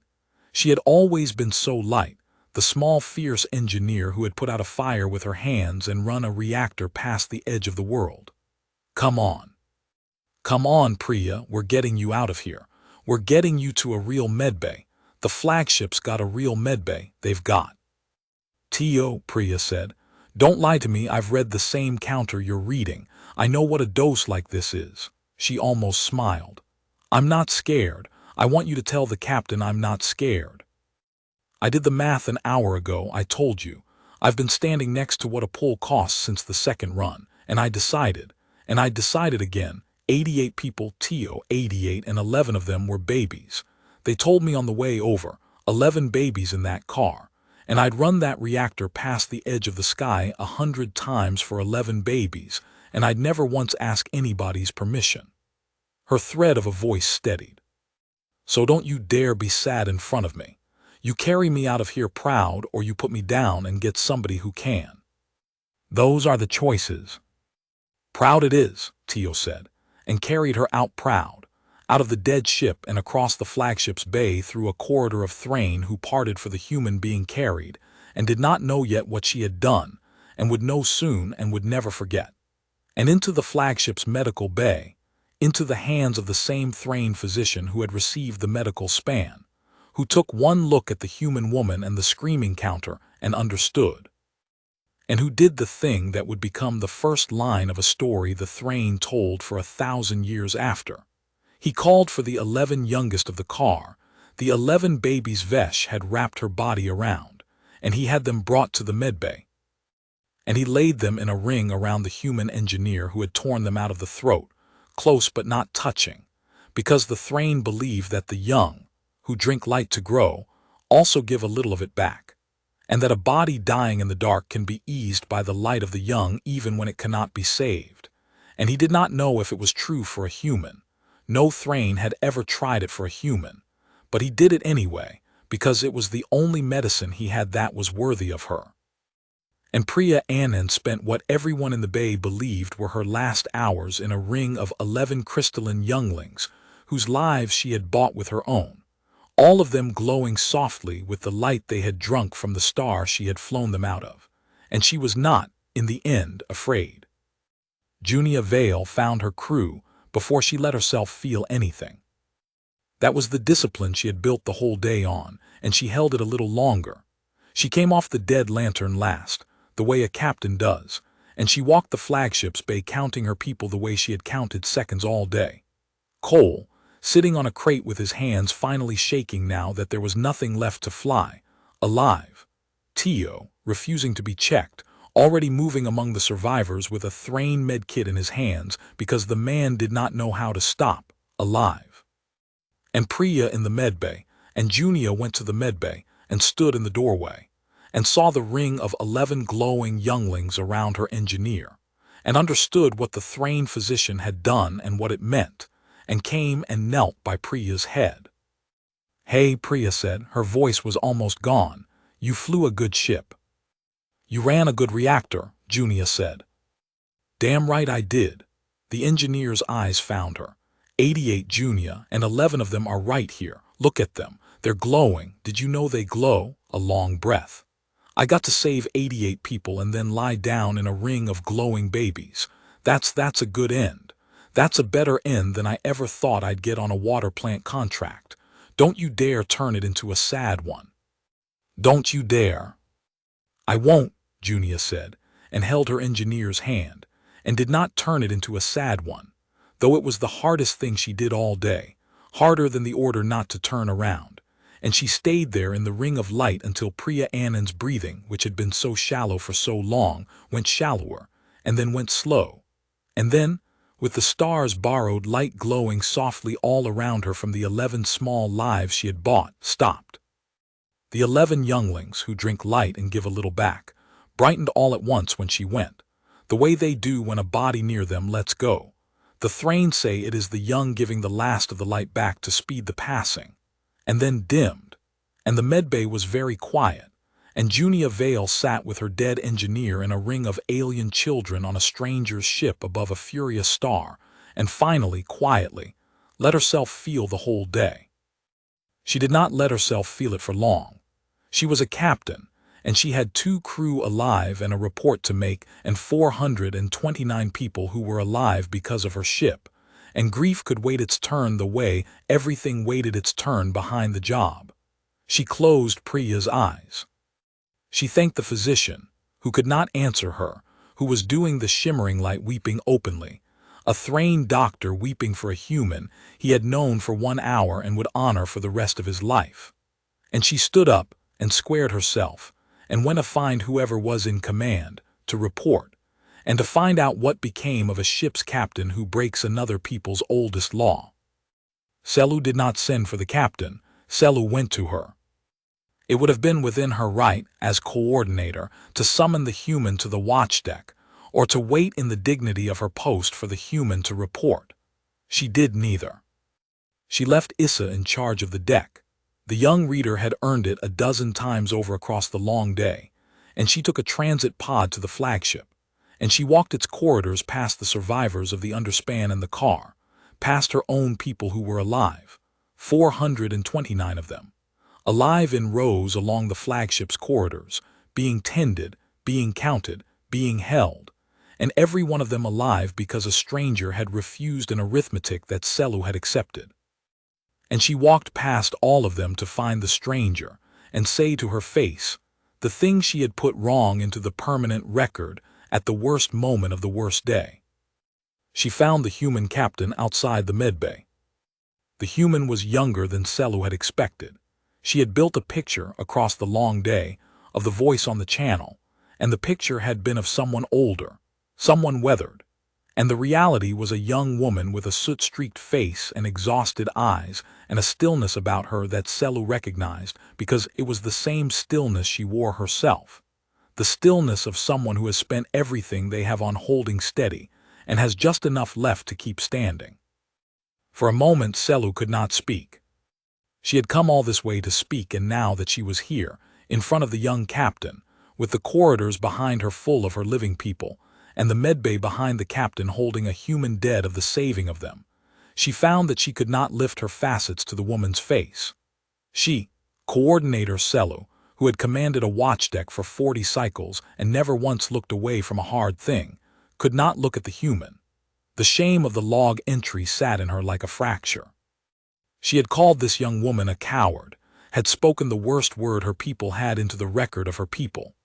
At the exact moment, this young woman was falling into a star to save Selu's children, and no correction, no amendment, no unlogging could take the fact that in the hour of the thing, when it counted, Selu's judgment of humanity had been that word, and she could not look up. "Coordinator Selu," the human captain said. Her voice was gentle. "You came down here yourself." "I came to apologize," Selu said to the deck, because she could not raise her eyes. "And I find I cannot even look at you while I do it. That is my shame, and I will not hide it behind a straight posture. I called you a coward. In the permanent record of my entire people, in the hour when you were doing the bravest thing I have ever witnessed, I wrote the worst word we have next to your ship's name. I have corrected it. I struck it and amended it before you had even reached the underspan. But the correction does not erase that when the moment came, when a human ship broke my formation, my first judgment, the judgment of a coordinator with 40 cycles of experience, was the ugliest word my language contains. I looked at the single bravest act I will ever see and I named it cowardice, and I cannot look at you." Her facet stayed down. "You lost one of your own tonight, pulling my people out of a place my own doctrine calls the place we do not look.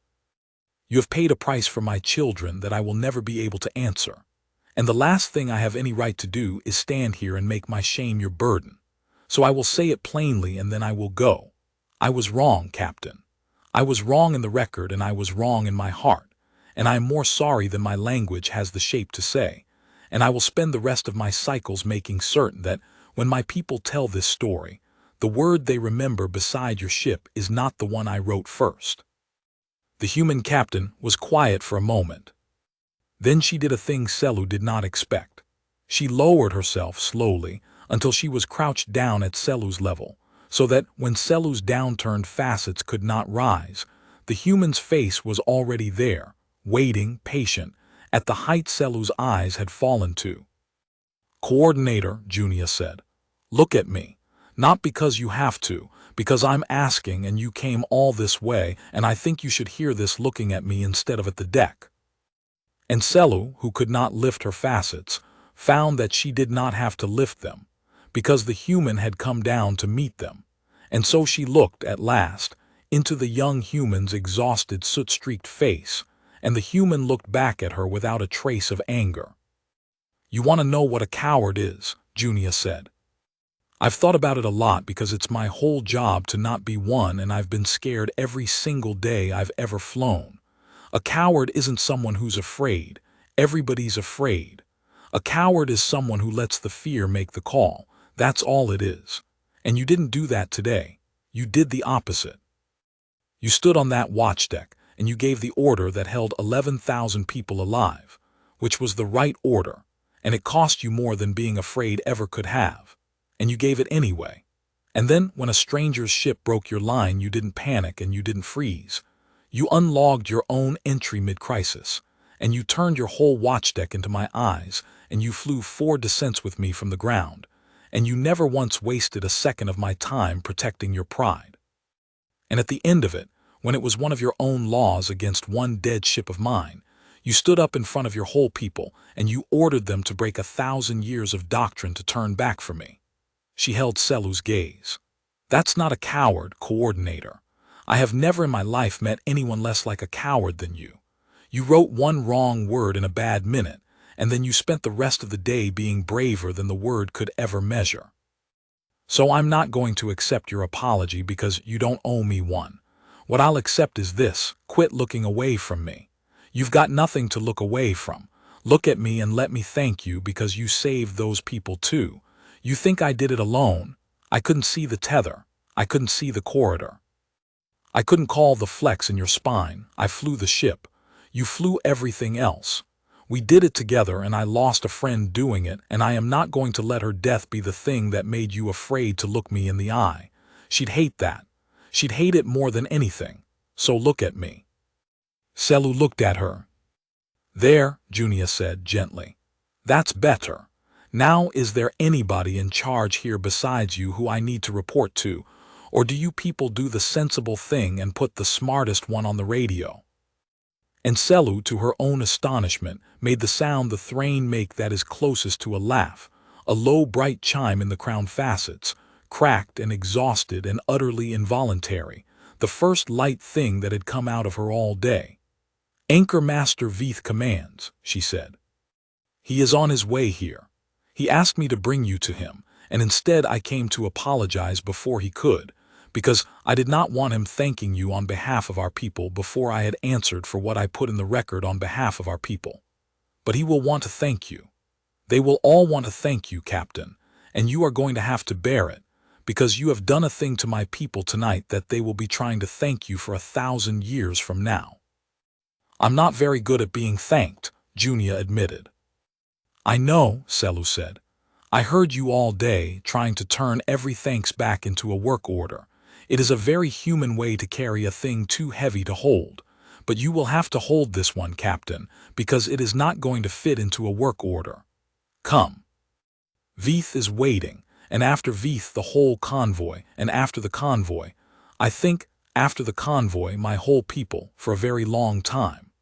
You broke something in us tonight that needed breaking, and now we are going to have to learn how to live in the shape of what you broke, and that is going to take generations, and it started with your ship."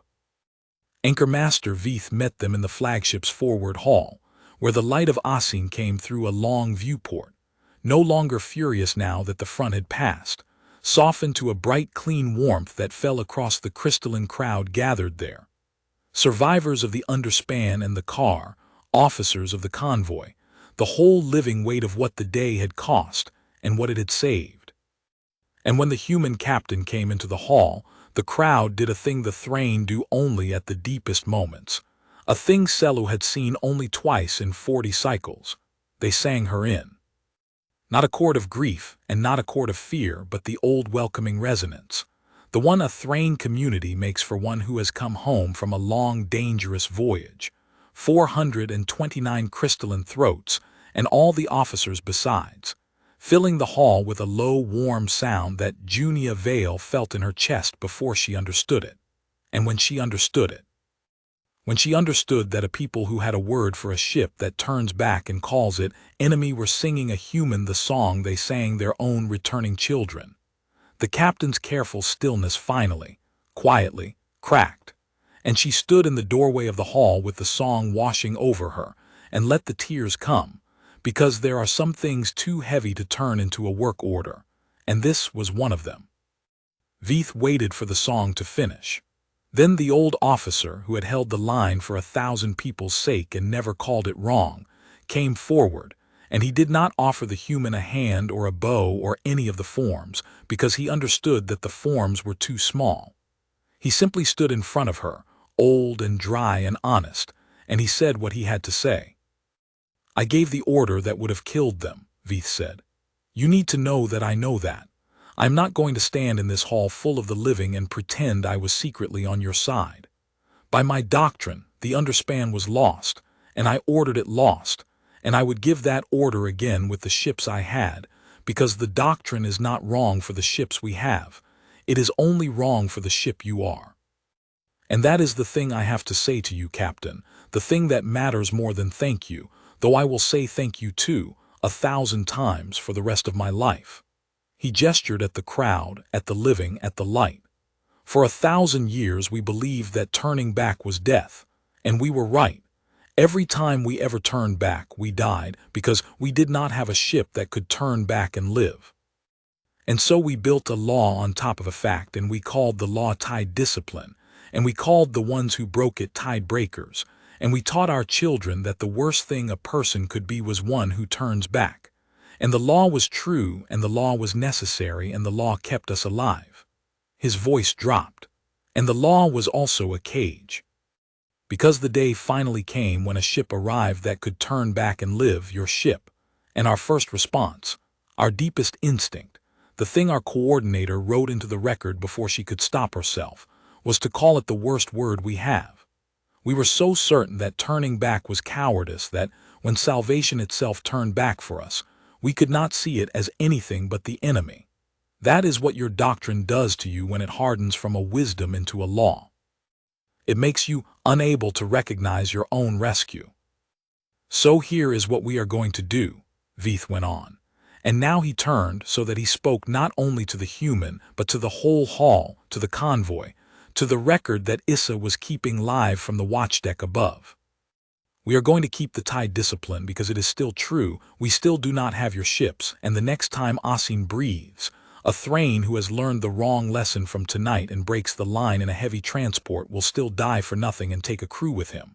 The law stands. Hold your vector. Do not turn back in a ship that cannot turn back and live. He drew a long, resonant breath. But we are going to add a word. For 1,000 years we have had one word for the ship that breaks the line, tide breaker, the coward, the enemy of all. From tonight we will have a second word, for the ship that breaks the line to turn back and lives and pulls the lost out of the fire. And I have decided what the word will be, and I have decided that it will not be a Thrain word, because it did not come from us and we will not pretend it did.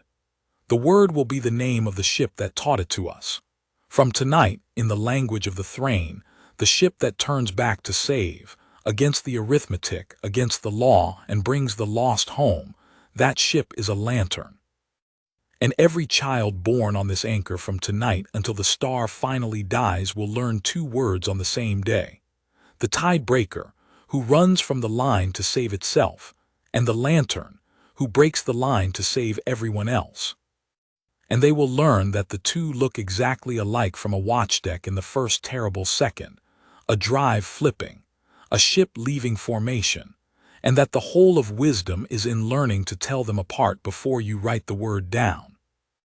The hall sang again, low and long, and Junia Vale stood in the middle of it and understood that a human word had just entered an alien language forever, that 1,000 years from now crystalline children she would never meet would call a rescue ship a lantern, and not know it had ever been anything else, and she did not know what to do with that, so she did the human thing and turned it toward the work.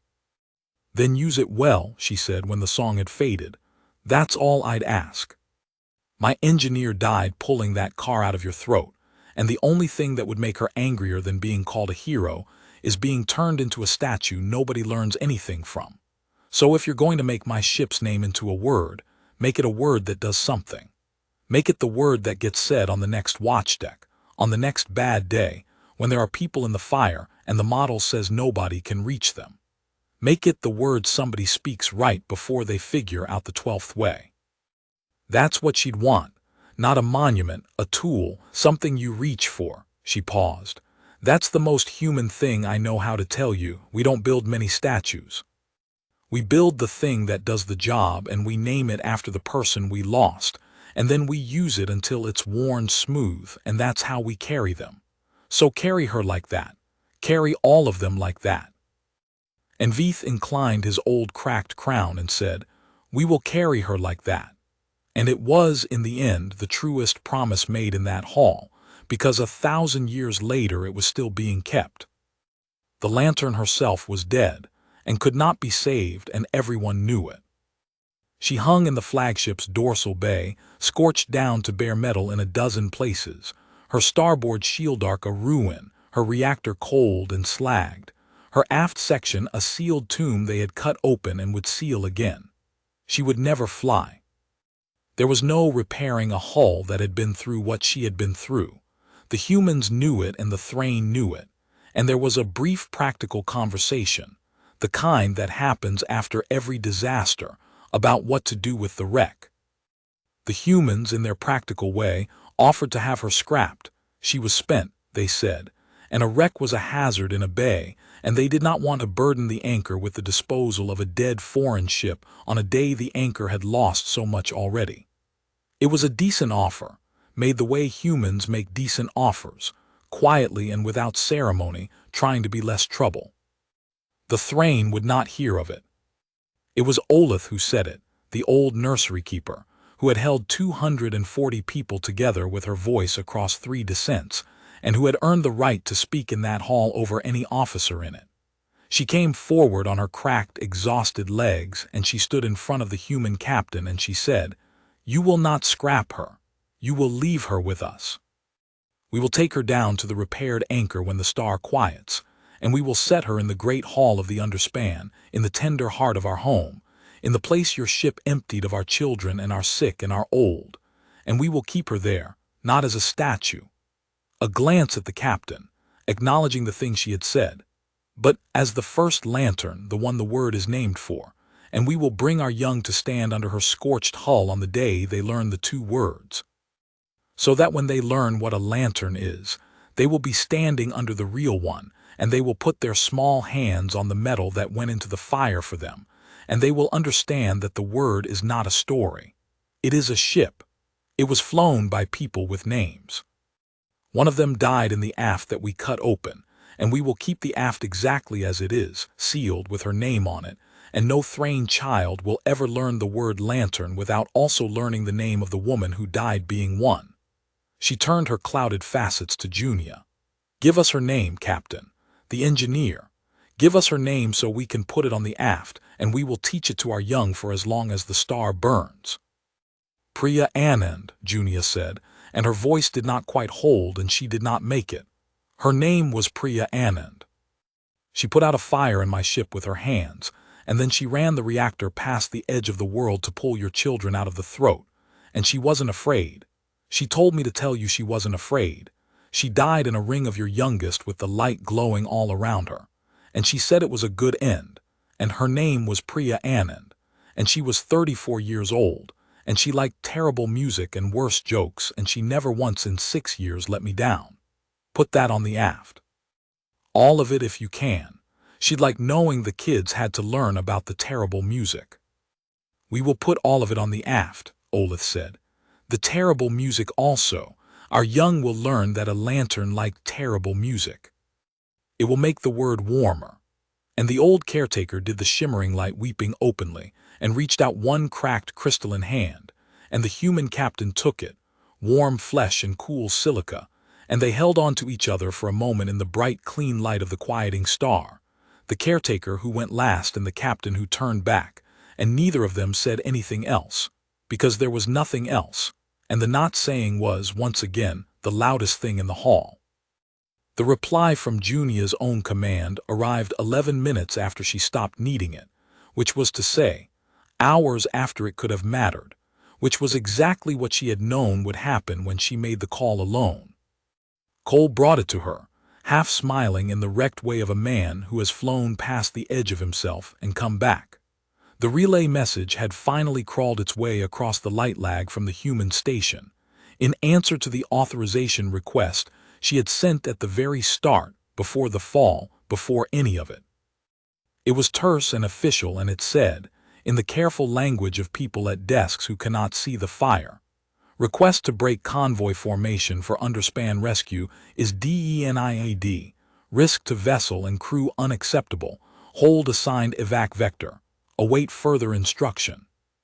Junia read it, and Cole read it over her shoulder, and for a moment the two of them just looked at the words denied, risk unacceptable, hold vector, await instruction, sent by careful people who had done the careful math and reached exactly the answer the careful math always reaches, the same answer the Thrain doctrine reached, the same answer everyone reaches when they are far from the fire and working only with the numbers. Guess we're in trouble, Cole said. Guess we are, Junia said, and folded the message and put it in her pocket and did not answer it because there was nothing to answer. She had known there would be no authorization. She had said so at the start on the loop for the record. There's just me, this is my call, I'll wear whatever it costs on the far side. The far side had arrived, and it held a denied authorization and a dead engineer, and 429 living crystalline people, and a human word newly buried in an alien language like a seed. And she would wear all of it, because that was the deal she had made with herself in the 31 seconds of clean thinking she'd had before the burn took her voice. And a captain keeps the deals she makes with herself most of all. The convoy carried them home, all of it, the living and the lost together. The long slow climb back up out of Asin's reach to the cold, safe dark, where a rescue ship from the Human Relief Command was already burning hard to meet them. Dispatched, In the end, not by the careful desk that had sent the denial, but by a duty officer who had heard the wide-channel traffic bleeding across the relay, who had listened to a young captain fly 4 descents into a star and ask for somebody to turn back for her, and who had scrambled everything that could burn without waiting for anyone's authorization at all. Because the thing about the human way of turning back is that it is contagious, and it had reached across 11 light minutes and infected a duty officer at a desk. And now there was a hospital ship and 2 heavy tenders and a relief coordinator, inbound at a burn that would get them stern letters later, and did not care. The humans, when they learned what was coming for them, were faintly embarrassed by it, in the way of people who are much more comfortable giving help than receiving it. Tio, who had not sat down in 11 hours, was finally made to sit down by a Thrain physician who simply would not be argued with, and who checked the corpsman over with the grave, thorough care of someone repaying an unpayable debt, one small act at a time. Cole slept at last, 16 hours in a crew berth on the flagship, and when he woke there was a young Thrain structural cadet sitting quietly beside the berth who had asked permission to watch over the pilot's sleep, because the cadet had been in the tether car, one of the 88, and had decided that the least he could do was make sure the person who flew him out of the throat slept safe, and had sat there the whole 16 hours, singing very softly. So that Aiden Cole slept the deepest sleep of his life, inside an alien lullaby, sung by a boy he had saved and never met. The 3 of them who were left sat together. Once, in the quiet of the long climb home, in a corner of the flagship, a Thrain quartermaster had cleared for them without being asked, Junia and Cole and Tio, the 3 warm-blooded survivors of a crew of 4, with a flask of something that Tio had produced from the wreck of the Lantern's galley before they sealed her, harsh and human and the last of its kind, and they poured a measure of it into the dark and did not drink that measure. Because that was the custom, the one you pour for the one who is not there. She'd have hated the singing, Cole said. He had slept and eaten and was mostly a person again, but his hands still remembered the throat, and he watched them shake a little around the cup and did not try to stop them. All that beautiful alien grief. She'd have said, quit crying and fix the thing that broke. She'd have loved that they kept the aft sealed, Tio said. You know why? Because it means nobody's going to go in there and tidy her up. She spent her whole life terrified somebody was going to make her into something clean, and now she's a sealed room on a monument on an alien station with her terrible taste in music written on the door, and nobody can ever clean her up, and she got the last word about it. He turned the cup in his hands. She'd be so smug. She'd be unbearable. She'd be unbearable, Junia agreed, and for the first time since the medbay she smiled, a real one, cracked and wet and real, because the truest way she knew to carry Priya Anand was not the singing and not the plate on the aft but this, exactly this. 3 tired people in a corner making the dead woman unbearable again, keeping her the size she actually was, refusing to let the grief inflate her into something she would have despised. You want to know the thing I keep coming back to, she said. She did the math an hour before the pull. When she locked out the governor on the 2nd run, she already knew. She stood next to what it would cost her for a whole hour, and she didn't tell any of us, because she knew if she told us we'd try to find another way, and there wasn't another way, and she didn't want us wasting the 88's time on the fantasy that there was. She carried it alone for an hour so that, when the moment came, all I had to do was say the word. She made it so the hardest thing in the whole day, deciding to spend her, was already decided before I ever had to decide it. She took that off me, her voice roughened. I've given a lot of orders I'll carry the rest of my life. That one she carried for me, an hour ahead of time in the dark by herself. That's the part I can't. That's the part. Nobody said anything for a while.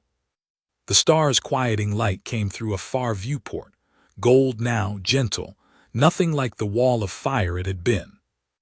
To Priya, Tio said finally and lifted his cup. Who did the math? Who did the math? Cole said. Who did the math? Junia said. An hour early alone and never once asked us to thank her for it. And they drank, the three of them, and left the fourth cup full in the dark for the one who was not there, and that was the wake for Priya Anand, and it was exactly the size she would have wanted, which was small and human and unbearable and true. There was a Thrain in the corner the whole time, the young structural cadet who had watched over Cole's sleep, who had asked shyly, through the quartermaster, whether he might simply be present, not to intrude, only to be near the people who had pulled him from the throat while they grieved the one who had died doing it. They let him stay. He did not sing, because he had understood somehow that the humans were not grieving in a way that wanted singing.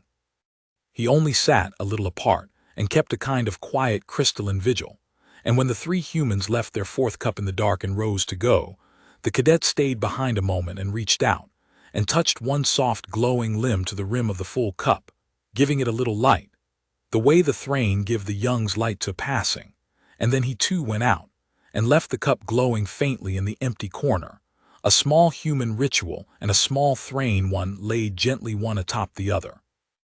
Neither one erasing the other, both of them true. And Junia found the youngling who had waved. She had not been able to stop thinking about it, the small translucent limb rising toward the closing ramp on the first run, not in panic, in something more like farewell, one of the ones she had been forced to leave for the next load. She had carried the image through 3 more descents, half afraid, in the part of a captain's mind that keeps the fears she cannot afford to feel, that the waving youngling had been among some group she had not, in the end, reached. So when the immediate work was done, she went looking, and asked Olith, and Olith knew at once who she meant, because Olith knew every one of the nursery by the light of their facets, and Olith brought the youngling to her. It was very small, forearm-sized, its crown facets still soft and pulsing, and it looked up at the human with the frank, unafraid awe of the very young, and Junia crouched down the way she had crouched down for Selu to be at its height, and she said, "Hey, you waved at me when I closed the ramp the first time. I saw you. I've been thinking about it for 11 hours. The youngling did not have language yet, not spoken language, but it had the resonance, and it did the thing the Thrain young do when they are content, a small bright chiming in the crown, and it reached out one soft translucent limb and put it flat against Junia Vale's soot-streaked cheek, cool and faintly glowing, and held it there. And Olith said very quietly, "She is giving you light. It is what they do for someone they love. She has decided she loves you. They decide these things very fast, and they are almost never wrong." And Junia Vale, who had lost a friend and a ship, and would lose her command, and did not regret 1 second of any of it, knelt on the deck of an alien flagship, and let a crystalline child she had once been forced to leave behind press glowing light into her face, and thought that if this was what it cost to be a coward in the record of the Thrain, she would be that coward every single day for the rest of her life. The human relief ships arrived, and there were the inevitable things, the transfers, the debriefs, the careful reports. The survivors passed from the convoy that saved them into the hands of a hospital ship that would tend the cracked and the burned and the dosed. The 429 of the underspan and the car were counted and recounted, and every count came out the same. 429 alive, out of a place the model said held no survivors, out of an arithmetic that returned only fire. 1 human dead, 1 ship lost, 429 crystalline lives that would not have existed past that afternoon if a single young captain had held her vector like the numbers said. Junia Vale went home to face what a captain faces when she breaks formation against a direct order, and it was not nothing. There was a board of inquiry, because there is always a board of inquiry, and the board had the denied authorization in front of it, and the rules were the rules, and the rules said she had risked a vessel and a crew and lost both, 1 crew, 1 vessel, against explicit instruction, and the rules did not have a column for 429 alien lives because the rules never do, the same way the Thrain doctrine never had a column for a ship that could turn back and live. She sat in front of the board and she did not defend herself because there was no defense. She had done exactly what they said she had done. She had broken the line. She said so plainly. She said she would do it again. She said that if the cost of saving 429 people was her command, then it was the cheapest thing she had ever bought, and she would buy it again at 10 times the price, and the board could do what it needed to do. What the board did in the end was complicated and quiet and human. They found against her on the letter of it because the letter was the letter. And then they found a way, in the careful language of people at desks, to make the finding mean almost nothing, a note in a file, a formality, a technically censured that came with no teeth and attached to it, an addendum that no one quite took credit for writing, describing what the censured officer had done in enough plain detail that anyone who ever read the censure would understand exactly what kind of thing it was censuring. Because the people at desks are not villains. They are only far from the fire. And when the fire is finally described to them in enough detail, most of them, in the end, find a way to turn back too, in the small bureaucratic ways available to people at desks, which are not nothing, which are sometimes the most turning back a person in that chair can do. She kept flying. Not warships, she had never flown a warship, she flew relief. She flew a new tender eventually, a working ship with a medical bay and a cargo throat. And she named it, when they let her name it after Priya, because that was how humans carry the ones they lose. And she flew it for another 30 years into every bad place the relief corps could point her. And she turned back, again and again, for people the numbers had written off. And some of them she reached in time, and some of them she did not, because that is the true shape of the work and not the clean shape of the story. But 429 was always the number underneath all the others. 429, on the day the star breathed early, when she was young and certain and the only human in the sky, and she looked at an arithmetic that returned only fire and found the term it was missing. Coordinator Selu never fully lost the shame of the log entry, and she came, over the long cycles that followed, to be grateful that she had not. She had wanted at first for the correction to erase it, for the record to show only the amended truth, the striking of the word, the honoring of the ship. But Veith would not let her erase the original, and after a while she understood why, and after a longer while she made the same choice herself, and it became a thing she taught. The record of the Sethiri anchor to this day shows both entries in order unedited. The coordinator's first judgment, human tender broke the evac line at the first sound of the tide and ran for open sky, in her own voice, timestamped to the exact moment a young human was falling into a star to save 341 Thrain. And then, beneath it, the correction and the striking, and the whole long true account of what the ship actually did. Selu insisted the first entry stay because she came to believe that a people who erase their worst instinct do not learn from it. They only hide it, and it waits for them, and it comes out again on the next bad day, when salvation turns back for them and they cannot recognize it. She wanted the young to read the ugly word. She wanted them to feel the drop of it, the certainty of it, the way a whole lifetime of correct doctrine could produce, in one crucial second, exactly the wrong verdict. And then she wanted them to read what came after, and to sit with the distance between the two, and to carry that distance with them onto their own watch decks, so that the next time a drive flipped and a ship left formation, they would hold the ugly word one heartbeat longer before they wrote it down. One heartbeat. That was all the whole terrible lesson came down to, in the end. One heartbeat between seeing a thing and naming it.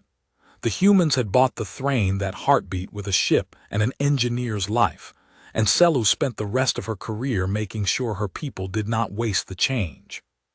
She was there, cycles later, when they set the lantern in the great hall of the rebuilt underspan. The star had quieted as it always eventually did, and the anchor had been repaired, the spine straightened, the throat rebuilt, the tender heart of the station made whole again, and filled once more with the youngest and the sick and the old who needed the star's raw light. And into the great hall of that reborn underspan, in the exact volume of space the human ship had emptied of Thrain children, they brought the scorched dead hull of the first lantern and set her down and secured her, and they did not clean the scorch, and they did not open the sealed aft, and on the aft they put a plate in 2 languages, and the plate said, in the crystalline resonance script and in the human letters both, PRIYA-ANAND, who ran the reactor past the edge of the world and pulled the 88 out of the throat and was not afraid and liked terrible music. And beneath that, smaller, she was a lantern. And Selu was there, old now herself, her own facets clouded and webbed with the annealed fractures of a long life. On the day the first class of Anchorborn young came into the great hall to learn the 2 words, she watched the nursery keeper, not Olith, who had gone to hum out her last cycles in the stars light long since, but Olith's successor, and then that one's successor, the keeping of the words passing down the generations exactly as promised. She watched the keeper bring the small, translucent young to stand under the scorched hull, and put their soft, glowing limbs against the metal that had gone into the fire for people who were their great-great-grandparents, and learn on the same day. The same 2 words every Thrain child now learned on the same day. This is the tiebreaker, the keeper sang to them in the old resonance and showed them the shape of it, the ship that flees the line to save itself, the enemy of all, the coward, the drive flipping away from the fire. Fear it, do not become it. When the star breathes and the line rises, hold your vector, because a heavy ship that turns back dies for nothing and takes its crew with it. And that is still true, and it will always be true. And the discipline that holds the line is not cowardice. It is love wearing a hard face, and it keeps the many alive. And this, the keeper sang, and put the young hands against the scorched hull of the lantern, is a lantern, the ship that breaks the line to turn back and lives and pulls the lost out of the fire. And here is the hard thing, the thing you must carry all your lives. In the first terrible second from a watchdeck, the tidebreaker and the lantern look exactly the same. A drive flips. A ship leaves the line. Your whole body will tell you it is the coward, because for 1,000 years it always was. And once on the worst day this anchor ever knew, the wisest coordinator we ever had looked at a lantern in that first second and called it a tidebreaker in the permanent record.